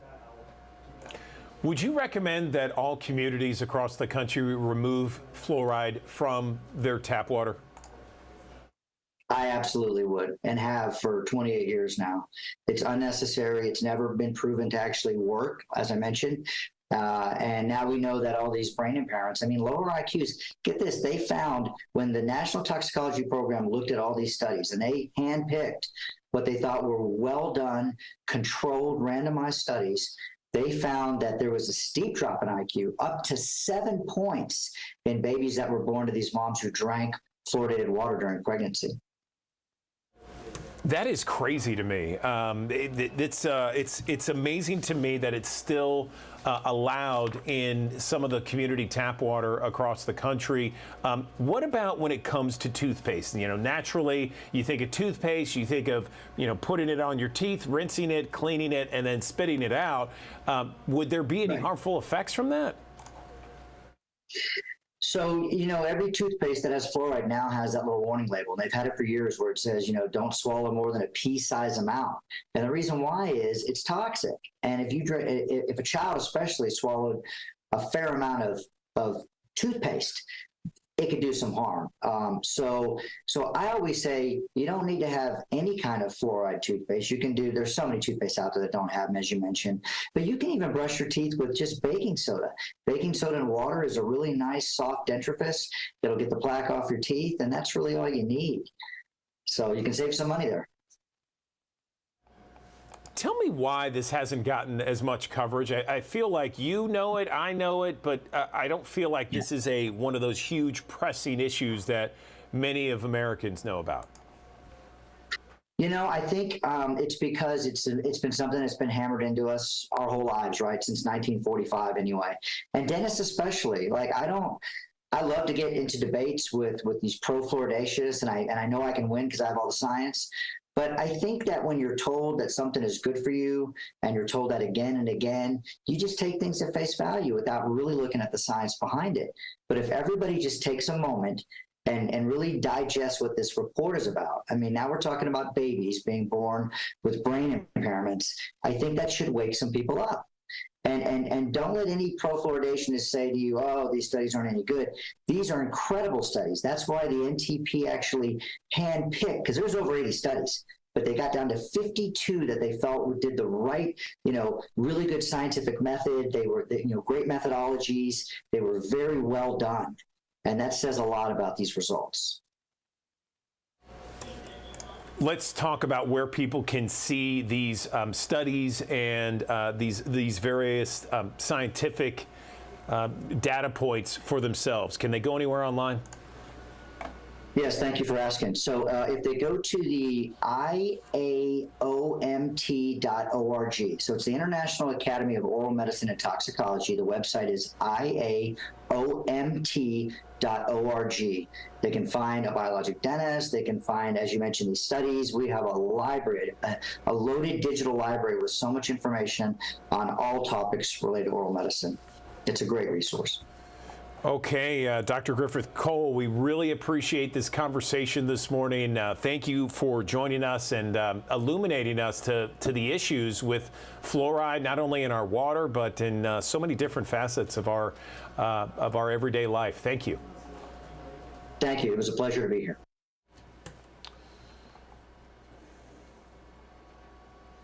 All right, that does it for us here on the Action News 5 Digital Desk. We have Action News 5 midday at the top of the hour. Ariana Poindexter will be anchoring for that. Then you can join us later tomorrow morning, another edition of the Digital Desk beginning at 8 o'clock. See you then.